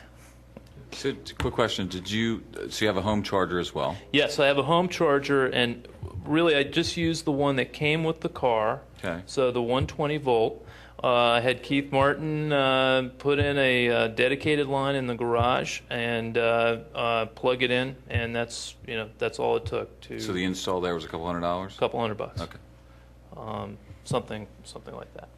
I don't have the fast charger. I think there's several hundred, maybe $500 for the 240 charger. That's what we've been hearing quotes of. We heard at 500. Amy, can you just press the button? Turn your microphone on? Yeah. There you go. Yes, you're about 500. I've heard it up to 700. Right, and So so you're in for that my range to get the my fast needs, charge. I don't need the fast charger because I come home, I've got a few hours I can put it in and charge it up. Right. So it's been great. Most days, since I have a fairly short commute, about 5 miles each way, 10 miles a day, I can be 100% on the battery. So it fits very well for my needs. Sloan, I have a question. So you said you're driving about 10 miles a day, Yeah. something like that. But you said earlier that when you come home and you just plug your car in and you start charging 5, 6 o'clock whenever you get home, something like that. Right. So all you really need to do, you said it takes 10 hours to charge the car. No, that's right. It's a good point. I think I see where you're going. I don't need to charge every night. I'm only using, about a third of the battery each day. I tend to do it just out of habit. Get out of the car, plug it in, so I'm not, forget. I've sort of built it in. It takes about 10 seconds to do it, and so I'm just doing it every night. But you're right. If your question was, what's the, I could probably actually be charged in much less time. And so, from a grid operator perspective, and PICO, I think, would probably have a similar view on this, because you only need to recover just those 10 or 15 or 20 miles that you drove that day. They're really, and you're not going to drive the car, assuming you're not going to drive the car after you get home from work until the next morning, there's really no reason that the charging needs to start right at 6 o'clock when you get home. And the reason I say that is because that's when the electric system is at its peak on hot summer days. That is when air conditioners are running full blast. The grid needs every megawatt, and so one of the big, I'll say, challenges for the electric industry is to incentivize customers that have your similar driving patterns to charge those vehicles not on peak. So let's just say off peak.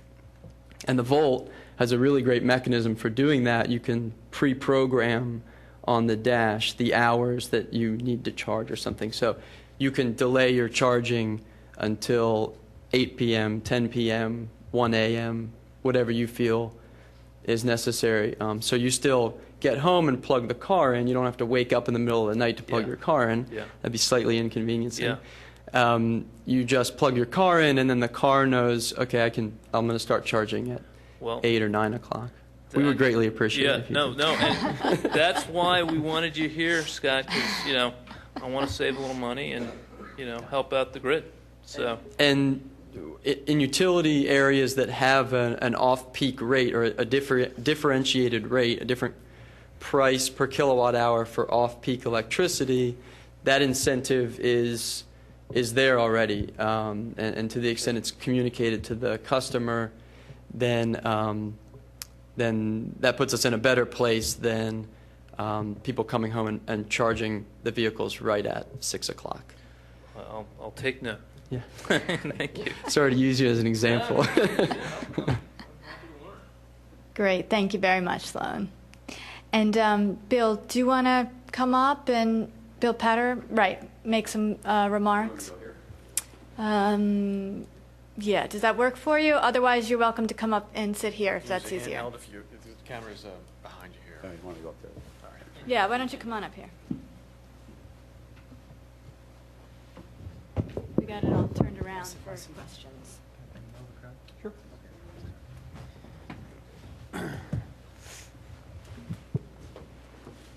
Hello, my name is Bill Patter, and live pretty close in Devon. We're on the board of Radnor, so it's nice to be here tonight. I manage a regulatory strategy group at PECO, and one of my charges here over the past year has been to assemble a team to start looking at electric vehicles and developing a strategy for PECO and understanding sort of the impacts on the system. So I'll just comment on a number of relevant topics that were brought up to try to keep this sort of short. I know it's getting late. But one of the things we sort of looked at when we first started saying what's going to be the impact on the system is trying to understand what are going to be the sales and projecting what the penetration of electric vehicles is going to be. And that's difficult. When you go out there and look at all the studies, you've got manufacturers saying a certain level, you've got consultants saying another level. We probably have a conservative estimate, but just to give you sort of numbers in our territory, we think by 2020 we'll see about 2% of sales being electric vehicles in PECO's territory, or nationally, I should say, which would equate to about 56,000 cars on the road by that point. So, where we are today, and we get, one nice thing is we've been working pretty closely with GM, and they report out to us monthly the sales in our territory for those customers that want to report that information. Our understanding is that most customers do that. So from that information, we think we have about 25 volts sold, and that may be lagged by a couple months, so it might be a little bit higher. So that's where we are today. 8 years from now, we're thinking we'll get up about 56,000. And at that point, we'll start seeing a little bit of impact system-wide. That, in our calculations, will be about a 0.5% increase at load. So it's not huge, but it'll at least be visible at that point. And one of the things you got to think about, and we look at it economically. So today, if you're going to buy a Volt or a Leaf, you're probably paying about $20,000 more, and you can correct me, from like a Cruise to a Volt. It's a pretty good spread. Now you have the $7,500 tax credit that's going to be around for some time, but that's going to phase out and go away. So you have to say what is going to convince consumers to buy these cars once the tax credit goes away. Even with the tax credit, they're still paying a premium. And when we look at it, it's going to be the technology, the mass production of the batteries. Probably a lot of that's going to be driven over in Europe, potentially in China. But we think it will get there. But that's going to be key, is the timing.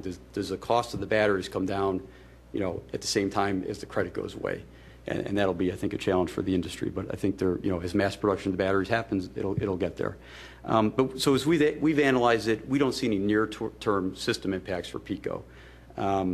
What we do worry about is a phenomenon called clustering, which you'll hear, which is if everybody in Sloan's neighborhood decides that they want to buy a Volt, and so we've got a transformer that serves 4 or 5 houses in the cul-de-sac, and they all decide they want a Volt, and they want a level 2 charger. Well, a level 2 charger draws about 7 kilowatts. Which is basically like adding a central air conditioner to your house. And, we've got a transformer that's maybe 40 kVA, 40 kilowatts capacity. We have 5 or 6 houses adding, do the math. We're overloading our capacitor. So there's 2 choices there. We could either let the capacitor burn up and come out and replace it as needed, which isn't the most efficient option, or we can sort of stay ahead of it. And as a PGM gentleman described, one of the things we're working on is we're installing a smart grid system. And that smart grid will enable us to potentially communicate to these level 2 chargers. And by having that ability, we could have some curtailment type programs where we could say it's a peak right now, delay the charging a couple hours, and that's another way of getting around that issue. But again, that's sort of a localized issue and probably a long ways down the road. We are currently testing that technology. We are, over in Berwyn, where we have our meter center, we have a smart grid demo, and we have a level 2 charger. We're testing out the communications capability now, so that's a project we're doing. Beyond that, I'll just add a couple other things. When we look at, what can we do to accelerate adoption for customers and what our role is, I think from the rate perspective, we're sort of in an interesting position here in the state of Pennsylvania.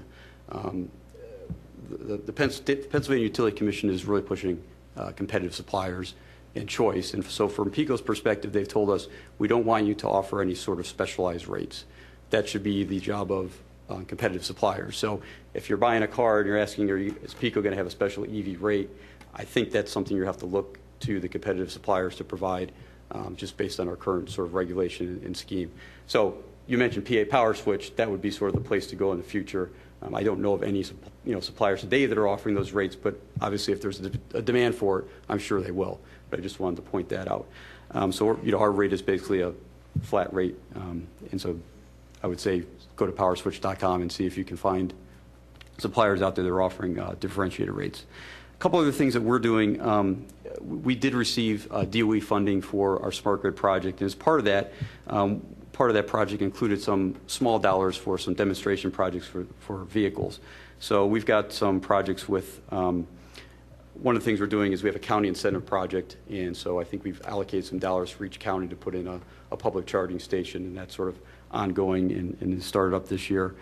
We also have a partnership with Delaware Valley Regional Planning, and what they're looking at is sort of a study to see where is the optimal location to put public charging. So that's sort of this nexus of, train stations, highways, and population. To sort of have a good look in this area, where is the optimal locations.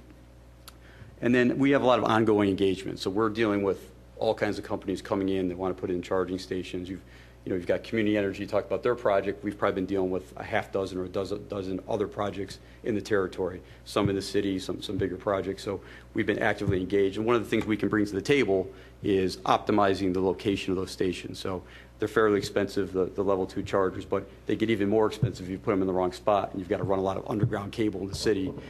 That can really add up. So we've been trying to work with these folks to, optimize the location and give them a cheaper alternative to where they locate the charging stations. I'll mention one other thing that we're doing is we have a project with our National Utility Research Institute called EPRI, where we've got 2 volts right now, and we've installed 3 eco-tality blink charging level 2 stations. So we're right now just sort of recently kicked off this year a project where a lot of our management is taking these cars for a week and driving them, and all that data is being stored up through OnStar and back up to EPRI, and they're sort of collating all this data to sort of see, and they've done this with all the utilities nationwide. I think there might be several hundred cars in that fleet to just sort of test how they're used. And the other advantage is we learn how they use and how they work at home. And so one of my colleagues that lives in Wayne had the car last 2 weeks, and he was able to actually drive to and from downtown without using gas. So that's pretty interesting, and found some issues with charging on his non-dedicated circuit at home, had some problems with, but these are all things you learn. And the nice Tell thing him he was, should come right out to that public charging station. He'll have no problem. That's right. That's Tell right. them to visit our building. We're Well, we open had one at 24/7. our office, so he could actually fully charge while it was in the parking lot to the Brandywine point. So that really worked out well. And then next week we'll be launching a new website, or a new part of our website. It'll be under the pico.com and look under green vehicles. And this is going to have a lot of information, FAQs, and things for customers who want to learn more about vehicles. And just one other thing I'll mention, if you are thinking about a level 2 charger, you'll have to probably consult with an electrician, because it is a 30 amp, draws 30 amps. So depending on how much room you have left in your service panel, if you've got a 200 amp panel and you're adding 30 amps, depending on what you got left there, you may have to do some upgrades to make that work. So it's just something you have to think about if you're going to a level 2. That would add a little bit of cost in there.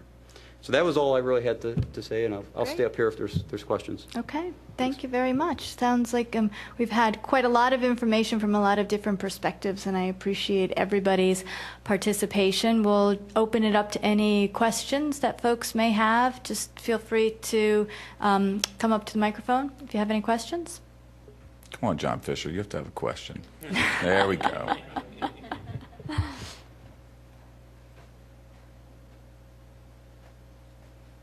How you doing? A great program tonight from everybody. Thanks for putting it on. In the back, we had a couple of questions that sort of popped into our mind, and the first one to repeat was, if you're charging your car, or rather, if you have an EV vehicle and you're feeding back into the grid, I'm assuming this is really only fractions. It's not like you're going to wake up in the morning and find that your car is only 90% charged because you've been feeding back into the grid all night. So that might be question number one. I'll just throw them out there. I was also curious to know, in regards to, say, the dealers or the manufacturers, does participating in such a program, would that have, feeding back into the grid, would that have any sort of impact on warranties? And does this also have any kind of impact on battery efficiency, either pro or con? I've frequently heard that if you overcharge your battery, I guess maybe with cell phone, at least battery lithium, I'm not sure if there's a difference in the technology, but if you overcharge your battery, that you're essentially degrading your battery's longevity. And I don't know if that's the same technology with the cars, with the car batteries. And then how would that, play into being in a feed-in connected, give or take kind of system, whether that has any sort of play on efficiency. And then the third one really kind of go to Pico. About 2 weeks ago, I spent some time down at the GPIC. Not sure if you're familiar with that. It's the old Navy Yard. And what they're doing down there, really trying to move it into a testing ground for a lot of these sustainability type concepts. And they indicated that they really have their own independent grid system down there. And in many ways, it proves very effective for utilizing it as a proving ground, a testing ground for large scale, being that the Navy Yard is essentially the size of downtown Philadelphia, that they can utilize it hopefully as a large scale testing ground. I'm curious to know if Community Energy or anybody else has, Brandywine Trust has their fingers sort of in that, or their antennas sort of pointing in that direction. Thank you. Okay, so you want to start with the first question? Maybe Scott, you want to answer that? Yeah. Great first question was about the state of charge management and whether vehicle to grid means you wake up in the morning and can't get to work. The second is about the warranty on the battery and how much vehicle to grid might affect the life of the battery. So the first, the point about state of charge is like number one question. You know, when I get done giving my vehicle to grid talk, people are, you know, well, wait a minute, you're going to take all the electricity out of my battery, you know? Absolutely not. All the systems that have been developed to date that I'm aware of, the first thing you do is you have a very intelligent state of charge management system. And that can mean a number of things, but at the end of the day, it just means the vehicle always has enough battery in the morning so that it's able to be driven. You would never want to compromise somebody's ability to drive the car. It's the reason they bought the car in the first place. They didn't buy it as a grid asset. You know, it's a secondary use. Okay, so that's that. I think you can be relatively rest assured that any vehicle to grid program that came to market, that's going to be issue number one that they're going to that the aggregator would be concerned about.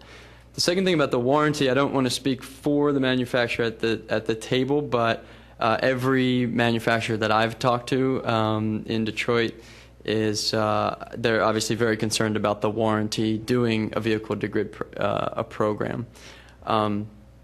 That said, so initially, if you were to sort of fix your volt or something in order to do vehicle to grid, it would void your warranty.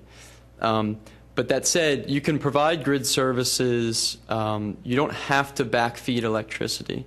Actually, you can do the same thing that a car would do when it charges and discharges by just varying the rate at which the car charges. And I won't bore you with the technical details, but essentially you can do grid services and get revenue from doing this sort of a program just by varying the rate at which the car charges. And most of the OEMs that I've talked to have said that they don't see that as a problem. And the third thing was about the lifetime of the battery. Anytime you're going to increase the normal cycling of the battery, you're going to affect the lifetime. And the question is just how much and is it worth it? So in our studies at University of Delaware with their fleet, you do see some increased degradation of the battery because they're doing charging and discharging that's above and beyond what you would do just to drive the car. So then it's just a question of economics. Is the value of vehicle to grid services worth the degradation, the increased degradation that you're adding to the battery? And I'm not going to say yes or no at this table right now. Scott, I just think it's worth mentioning that just clearly, because I'm not sure it's getting through, that the current batteries, you can't just plug into one of these networks and send electricity back to the grid, right? I mean, cars are not capable of doing that.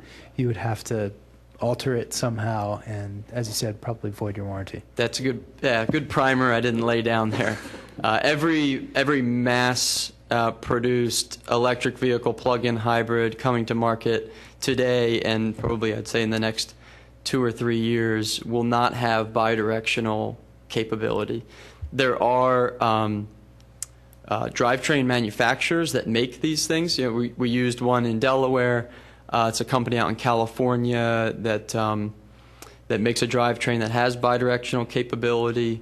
Tesla Motors, if you've heard of that electric vehicle company, they have a system that isn't sold with bidirectional capability, but it would have the ability if it were, a couple things were changed around.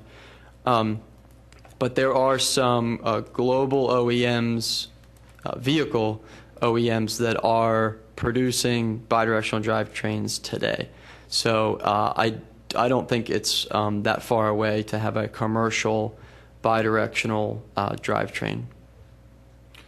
So on GPIC, to pick up your comments, so you're very well informed. The GPIC is it's a goofy name, but it's the Greater Philadelphia Innovation Cluster. We have, as you indicated, a gem in our backyard. The federal government, right, wrong, or indifferent, had a bunch of money as part of your and my tax dollars, and they elected to spend them in a variety of innovation and or research endeavors. So you could debate whether that's a good thing or a bad thing, but the fact of the matter is that's what they decided to do, and the good news is $128 million, $128 million of our tax dollars is now being funded into the Navy Yard for purposes of what's their raison d'etre. Well, what they're trying to do is prove the validity of the case that in the built environment, so kind of office, hotel, residential, retail, that we can all, through behavior change and or improvement of technology and utilization of existing technology, reduce our energy consumption significantly.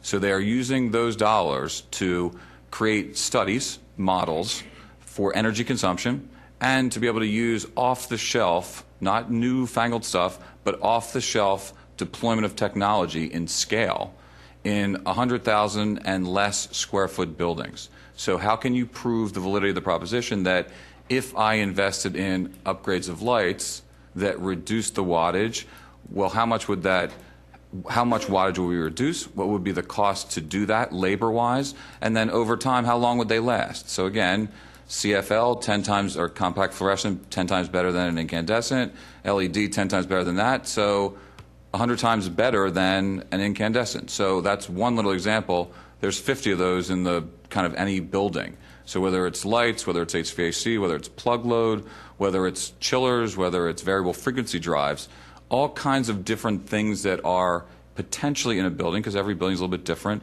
They're all kind of unique in their own way.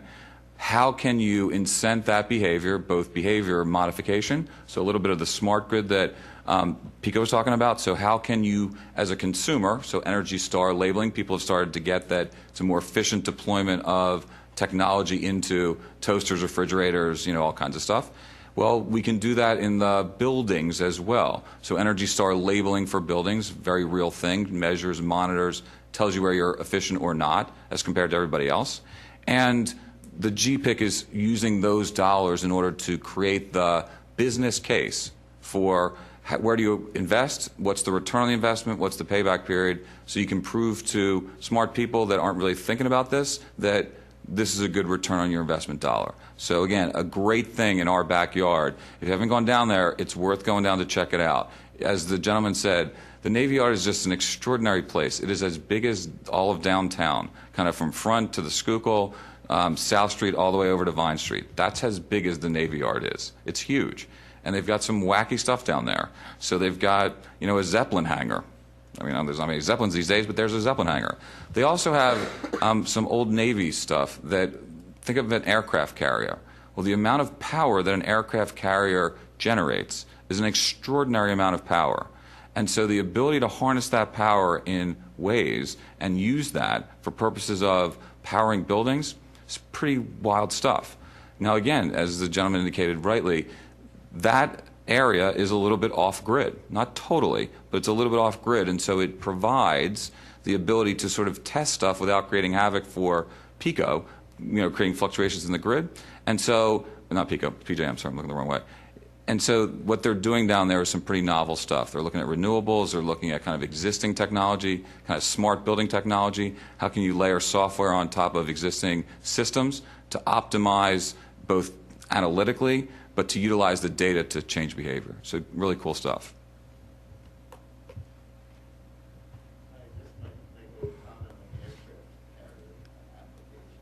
Do you mind coming up to the microphone?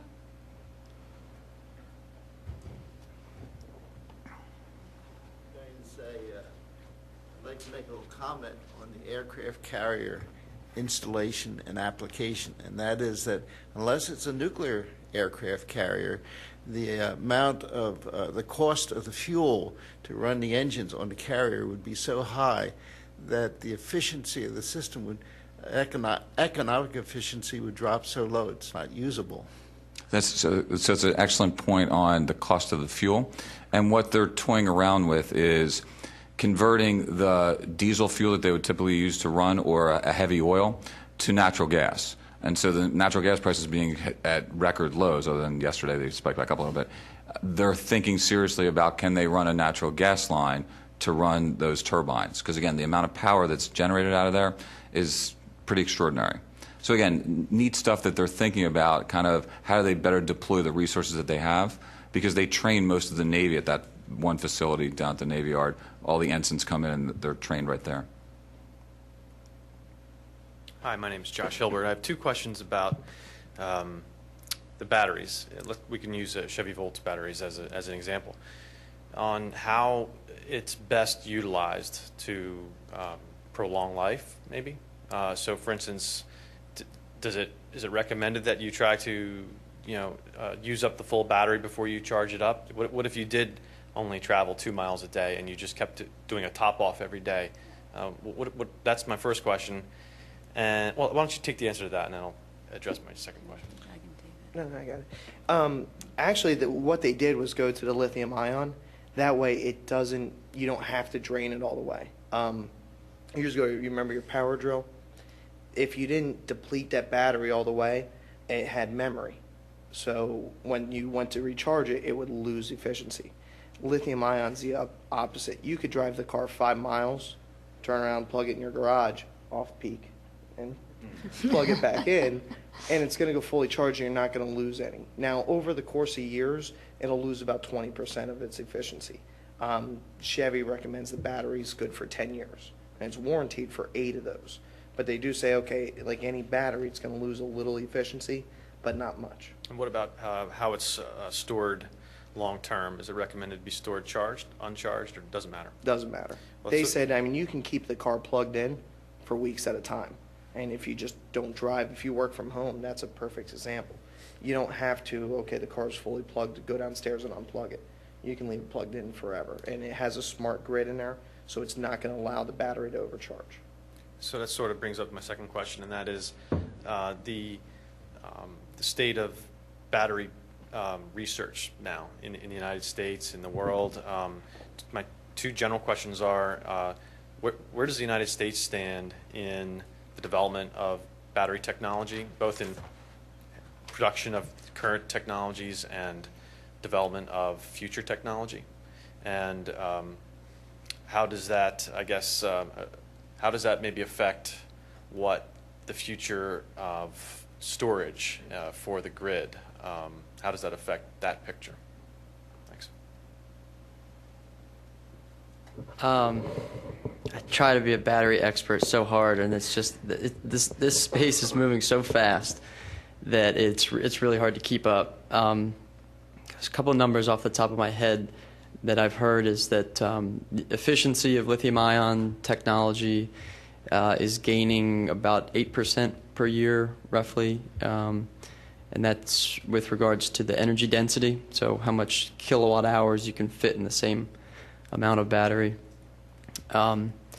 As far as national leadership in the research and development phase, I'm not sure I would say that we're the leader. A lot of the batteries today being used are coming out of Asia. But we do have a really good, personal opinion, I think a really good research program called ARPA-E, which stands for the Advanced Research Projects Administration Energy. And they're doing research that is meant to really leapfrog technologies. It's very high risk, only the space that government would invest type of research, and a lot of it is focused on batteries. And there's some very exciting projects coming out of that department. One of which is a lithium-ion battery. I actually saw it demonstrated that it's a lithium air battery, runs on water.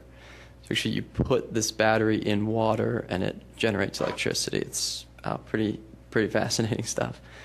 I think I'll leave it at there and let others comment. Yeah, there's a great book called Bottled Lightning that talks about the history of these batteries and makes the point that actually the United States has long been on the forefront of developing a lot of the key technology from the 70s, and I think gentleman from the Eastern Electric Vehicle Association, a local electric car club, might be able to give us a little feeling for this. But I just want to say the U.S. has been a real leader in the field, and I think it continues to be. I think you're right that many of the batteries are now being produced really globally. But I also understand that GM has made a partnership agreement with one of the leading U.S. battery companies. I think it's A123. You guys may know. That's a U.S. company, and I think there's a feeling that the U.S. is very much in this technology, and hopefully will stay a leader in it. I don't know if Mike or Ollie or anybody wants to add anything on the history. So while he's walking to the microphone, take a look at the picture, the one that just was there for half a second. So what that is it was a solar carport with electric car chargers below. So the solar is powering the electric car charger. So again, this kind of adaptive reuse or differentiating how to get the electricity into the car is kind of a neat thing. And I do want to thank Brad actually for providing a lot of these photos. These came from the Detroit Auto Show last week. I might want to make a couple comments concerning the Volt. And one is the reason the Volt has 8 to 10 year battery life is because in the computer software there are limits placed so that the battery can never discharge down below 20% of capacity or charge above 80. And operating in this window extends battery life. A comment, originally the Volt's design started out using the A123 nanoparticle battery, but it turns out that a company named LG Chem over in Korea was able to produce a battery that conformed to the parameters that Volt wanted at a much lower price. So they're now making the batteries for the Volt. It's also true that it looks like the ultimate battery system for future EVs will be the lithium air. And that demonstration that you saw with it dipped in water wasn't because it used water for fuel, but it was to demonstrate that the barrier between the lithium and the water was good enough to prevent the water from reacting with the lithium and destroying the battery. I was involved in the EV battery business, the research business for Exide for 16 years. And we went through a wide variety of systems, but much of our work was done in molten salt batteries. And we were able to develop sodium sulfur to the point where it looked viable for EVs except for one thing, and that was that you had to keep it too hot. And the energy expanded in keeping the salt molten and the sodium at a high enough temperature to wet the barrier ceramic that allowed sodium ions to flow was just so high that the energy consumption sort of wiped it out. I guess that'll do it for now. Thank you. I just want to explain, we have a few members of a local electric car club who have joined us this evening. Mike, among them, Ollie Perry, who is actually the president of the local club. So there's a lot of knowledge. These guys have been building, driving, working on electric cars for, Ollie, how long has the club been going? It's since 1980. So these guys really know a lot about electric cars. So thanks for coming.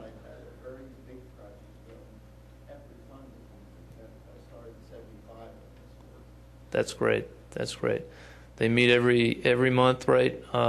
Wednesday, the second Wednesdays of the month in Plymouth meetings. So it's a great group if you want to learn a lot about the inner workings of electric cars. John? Thank you, Brenda. I'm actually a surrogate for somebody who's very much interested in this topic, but unfortunately, the lure of the Florida beaches was more important to him. He actually has two questions, and the premise of the questions is that the critical factor is charging your car at night as opposed to during the day.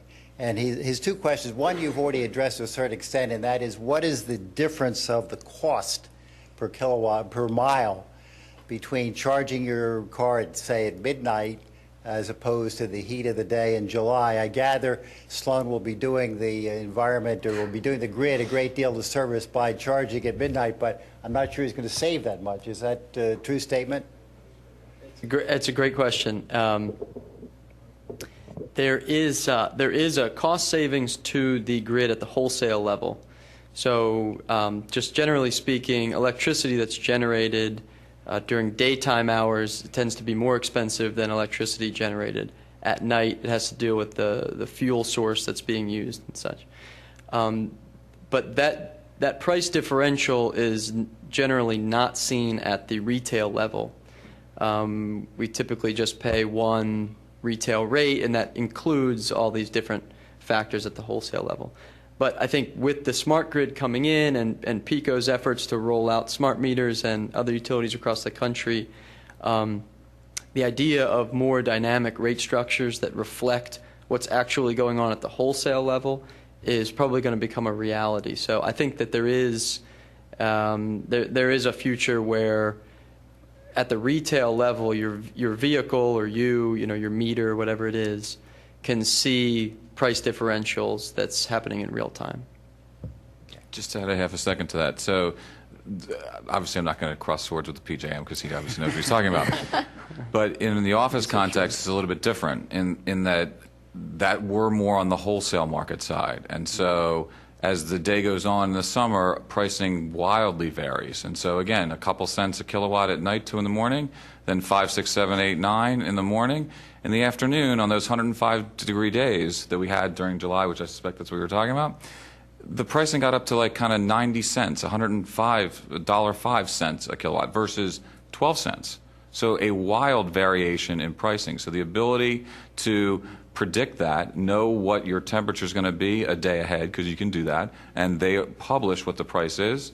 The ability to shed that load and not use as much is very significant for us, a building owner, so long as we don't make our tenants unhappy that it's too hot in there, and very significant for the grid. And so the ability to sort of just shave a little bit off of the kind of the shoulders and at the top is very statistically significant if people participate.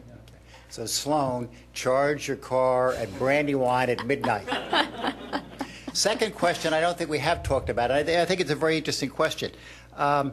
What is the greenhouse effect per mile? Has any study been done of that?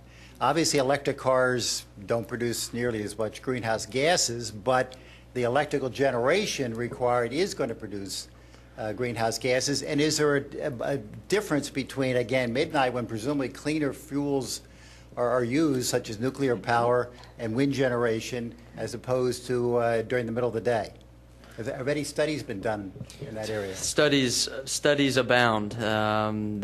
You can find some very good studies, particularly coming out of the national labs on this topic. NREL, I would recommend. National Renewable Energy Laboratory has done quite a few extensive studies on this. Do you know offhand what the results are? I knew you were going to ask that. On a per mile basis, I don't have good numbers on the top of my head. I can tell you that a lot of the studies I've seen show that a kind of average mile per gallon vehicle, so something in the low 20s miles per gallon compared to an electric vehicle. If you charge the electric vehicle using today's U.S. grid mix, it is better from a carbon perspective. If you charge it 100% on coal, it's about the same as driving a low 20 mile per gallon vehicle. So today, just using the mix that we have, which is a very low percentage of renewables, maybe a third nuclear, which is zero carbon, then you're in a better place driving on electricity. The beauty of electric vehicles is they only are going to get cleaner. I mean, by all intents and purposes, with more use of natural gas, coal-fired power plants will start retiring. There's a new EPA regulation that's going to probably have a lot of coal being retired, and then obviously increasing renewable energy. So they only get greener. I don't have the exact numbers on hand, though. But with our present energy resources, the difference is not that great. It's not, well, it's better. It's better, but, yeah. I Thank don't you. have a percent. And John, I will underscore that there have been studies, including by one of the major automobile magazines, that basically did an analysis of where electric cars make the best sense, the most sense. And as Scott was saying, it's really in the areas where there's the most renewable and nuclear power. Our area is actually rated a good area. And it's not, there is some renewable, but it's mostly because we have a fairly large nuclear component to our electric power supply. There are states, I think New York has a very large hydro electric component, and I believe Vermont may be the very best because it's a mix of nuclear and renewable. So there are states where it's a real home run. Our state is a good solid single or double. There are states, Wyoming I think comes to mind, where it's very heavily coal and the electric cars make less sense. But at least for us, we're in the area that is considered a significant net plus to the environment to go electric. But going back to the premise of the question, again, from an environmental standpoint, you're better off charging at midnight than you are in the heat of the day. Let me add one Yeah, thing here. in PJM, I would say that's probably true. Because there is an option to, purchase 100% renewable power for your home. And Community Energy has been supplying products like that for, 10 years. So, that sort of just changes the whole equation because you can actually choose your own mix and then, makes the question almost moot. That's true. Right. Okay. Thank you. Okay, very good. How many more folks do we have with questions? Okay, well, let's do that. We'll run a little bit over time, but I think the questions are great, so why don't you come on up and we'll take those. Hi, related question. I'm a little confused now. The retail rate doesn't change. I heard the retail rate does change, and maybe that's residential or business. That's it. Residential versus. Yeah, so residential versus office building would be a different kind of tariff or different rate structure. Mm-hmm. I'm in the Med-Ed territory, so I don't know, that's a little bit different than Pico went. No, just your comment, Brad, pointing up to the solar array right there, as a matter of fact.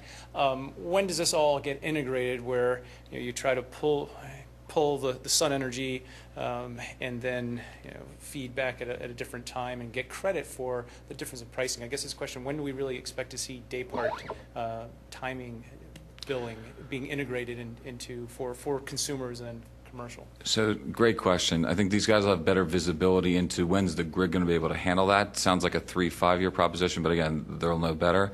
But again, some of those pictures are now. All these pictures are now. If somebody was at the Detroit Car Show last week, the good news is if you're interested in this stuff, every single manufacturer isn't thinking about this. They're producing these cars. So they're all coming off the line now. We don't have them on the East Coast for the most part yet, but give it a couple of months. And in particular, next year, you're going to see every manufacturer with it in their showrooms.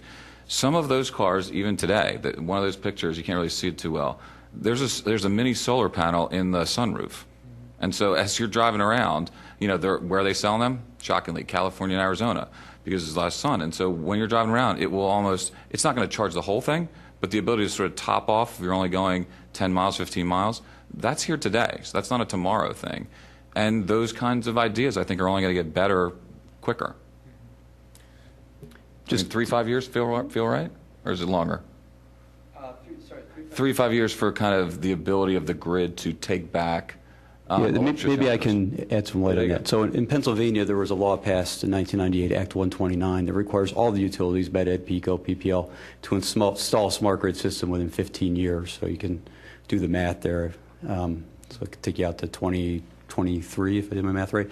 So, companies have different approaches of when they're going to get there, but the law mandates it. Once the smart grid is deployed fully and the meters are there, customers will have the ability and suppliers to pull hourly data and have a lot of ability to do specific pricing. So when we talked about the on-peak, off-peak price, a lot of that depends on how they set up the pricing. If you really want to do a really severe peak, you might just set up the pricing for a peak price for 2 or 3 hours during the biggest peak in PJM, 4 to 6 p.m. And that may be very expensive. You may pay, instead of paying 12 cents an hour, maybe you're paying 30, 40 cents an hour for those 3 hours, and then you get a lower price off. Or they may design a rate that says, we'll make a wider peak. It'll be 6 hours and it won't be as severe. So a lot of it just depends on how competitive suppliers and retail suppliers want to design those rates. But the tools will be available, within that 15-year time frame. But you are answering the question. This is not something we should make a decision on expecting to be next year. This is years out, so probably.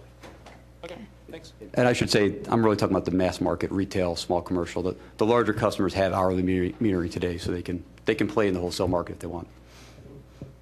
If people are interested in this, we're talking now about the difference between retail and wholesale electricity, and the wholesale level is changing on a rapid basis.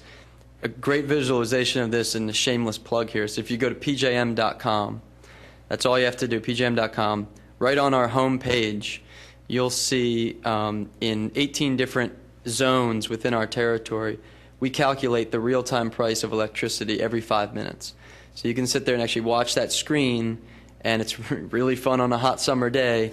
Sit and watch that screen, and you can see exactly what the prices are in your area of the country or in PJM's territory. So it's a very dynamic pricing structure at the wholesale level. That would be information overload, I think, today at the retail level until the technology is there to sort of absorb that more real-time, more dynamic pricing structure, make decisions on when I'm charging my car, when I'm doing my laundry, so on and so forth.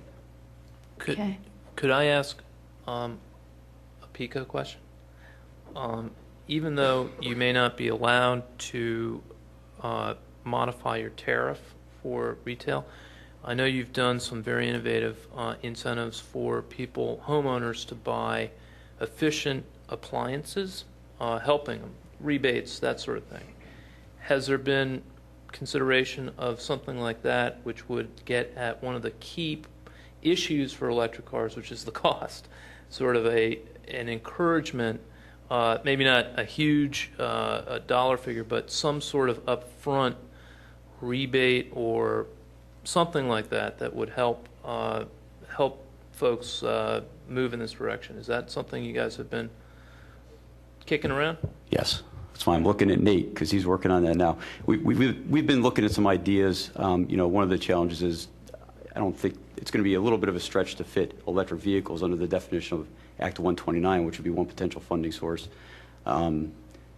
So that's an issue. But I think we're looking at some ways to do that. And, I wouldn't expect to see a $7,500 rebate. But in some states, Pennsylvania has not that much, but some states, I think California gives a $2,000 additional rebate, and other states do $1,000. But, we're looking at some ideas to help, as some incentive. But stay tuned.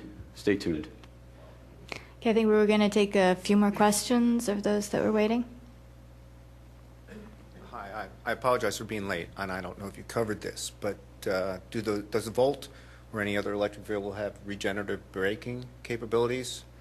And related to that, are there batteries that are stored in the vehicle that are absorbing electricity while you drive in a regenerative sense, then swappable into the car instead of having to recharge at night? And the second part of my question is, environmentally, what happens to the batteries after 8 years? How are they disposed of, and where are they going?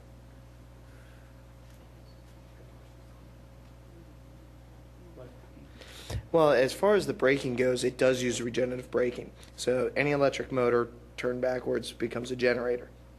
It's exactly what it'll do. As you brake, it'll turn backwards. Even as you coast, it'll do the same. So it's recapturing the energy as you're coasting and braking. So it does do that. As far as where the batteries go, that I need to look into a little more. We don't know yet. Yeah. That we don't know yet. We haven't been given any information on what they are going to do with the batteries. Yeah, I think I can add a little. Well, I haven't attended a few battery conferences. I believe there's a requirement that they be recycled, and I don't know if that's all been worked out by the manufacturers, but some of the concepts they have are, and I believe when the battery is done for its useful life as a car battery, it still has a lot of life left in it. And so I know in the electric industry, and there's some, I think, tests going on now in different, maybe in Ohio, where they've put in sort of distributed batteries in like neighborhoods. So it almost looks like a little transformer. They've just taken a bunch of lithium-ion batteries, racked them up, and put them in there, and they can help things like, you know, surges in the system, or potentially if you lose power, maybe it gives you a couple hours of power off the battery. So that's one concept I think they're working on. And obviously, if there's a lot of cars and a lot of batteries, that could be a fairly cheap proposition, and something that's, you know, could be pretty interesting. Okay. I have a 15 kilowatt solar system on my house, and it's a little over capacity on purpose with the hope of getting a plug-in hybrid or a full electric vehicle. But until now, I really haven't had any solid information as to how it might work, and whether a level 2 charger makes sense, whether charging during the day makes sense. Can you shed some light on those kind of applications? If you have if you're a generator through solar, obviously you can't connect to the DC directly because it has to go through the inverters and then go back and be re-inverted back into DC, the way I understand it. But that's anything you can shed on that? A question: How you're over generating over the course of a year? Yeah. By how much? Well, I'm not finished the full year yet. Like a couple of weeks, I'll be done a year. But I'm getting credits, right. And the way Pico bills, they take the credit off my gas bill. So, but it's at the generation rate, not at the retail distribution. In Pennsylvania, at the end of the year, you can only be net zero. Is that right? You can't go positive. Actually, you can, and you can credit against your full rate. Yeah, we have pretty generous net metering here. Yeah, I could get a credit, but the way they bill me is that I got combined gas and electric, and so very rarely in a negative balance. Maybe in the summertime I'm in a negative balance. Right, so he's getting credit on the electric part of his bill, but it's offsetting his gas. I think the question is really, I think what you're trying to ask is, can your PV directly power? I don't think so. No? Okay. So I think it's a net metering system, so it will, if you plug in a level 2 charger, it's just another load on the system.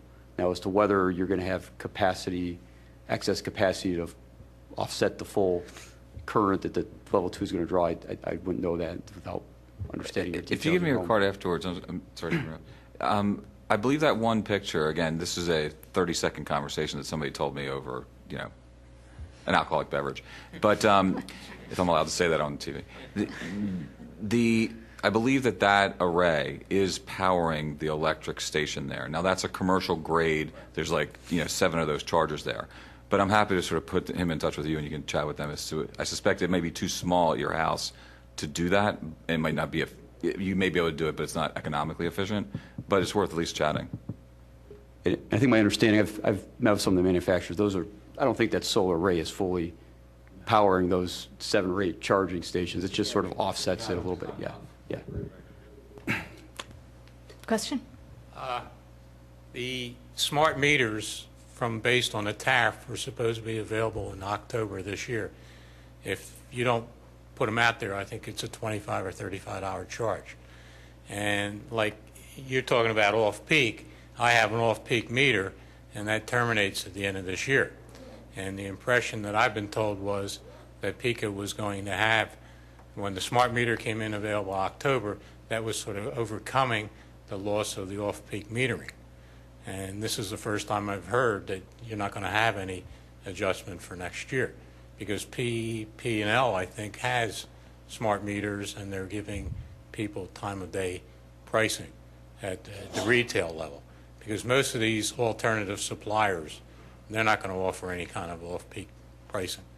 And I was looking for PECO to do that. And this is the first time I'm hearing. But aren't smart meters available in October if you pay the $35 if you don't have them out there? It's, the process is beginning. I don't know the exact timing of when it's going to be where you live, but if it's not there by October where I live, the tariff says I can pay $25 or $35 and then you'll install it. Which is right, but basically whether we have you're telling any, me there's no advantage because you're going to give me a flat price no matter what, and I'm going to lose my off-peak meter rate. Right. And there's nothing coming in to adjust for that. Nothing to come in if you had an off-peak meter, you could save money charging your volt. And now I'm losing everything, and you're not coming in with what I think, again, to my earlier answer, that's hopefully the role of the competitive suppliers to provide. Most of them out there aren't going to do that. PP&L is doing it, I think, in their tariff. Yeah. Okay, I think this will be our last question. Hi, I'm Kathy Wild. I have a quick question. I'm curious, what's the possibility or the feasibility of being able to retrofit an existing gasoline engine or vehicle? It's feasible. There's a company in Delaware that'll do it for you. Their name's Autoport, but it's pretty expensive. Yeah. Yeah.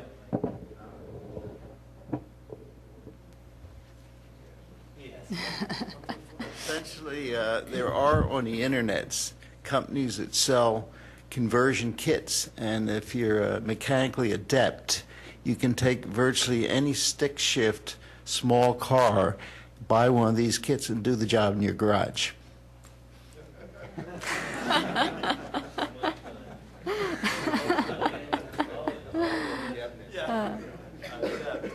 Ollie has built and helped some teams build electric cars. So, Ollie, what's your view? The Eastern Electric Vehicle Club is specialized in making conversions. If you want to find more about what we do, it's www.eevc.info.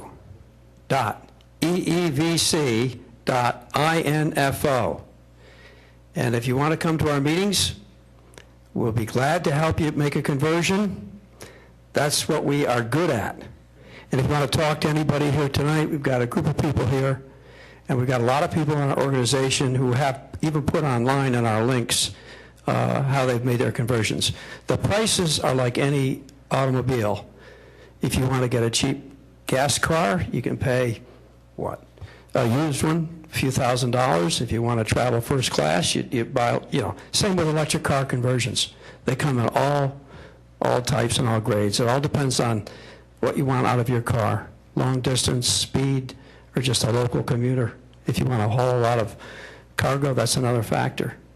But Mike's right. There are a lot of conversion pieces out there, and conversions are very, very common. Thank you.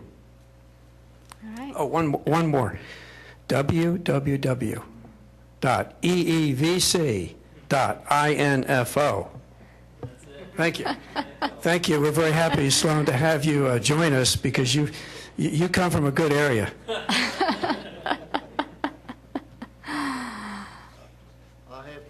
I'll have to add to Ollie's comments that our meetings are the second Wednesday of every month, and they're generally at Plymouth White Marsh High School, and we're inviting you all to come. Great. Thank you very much.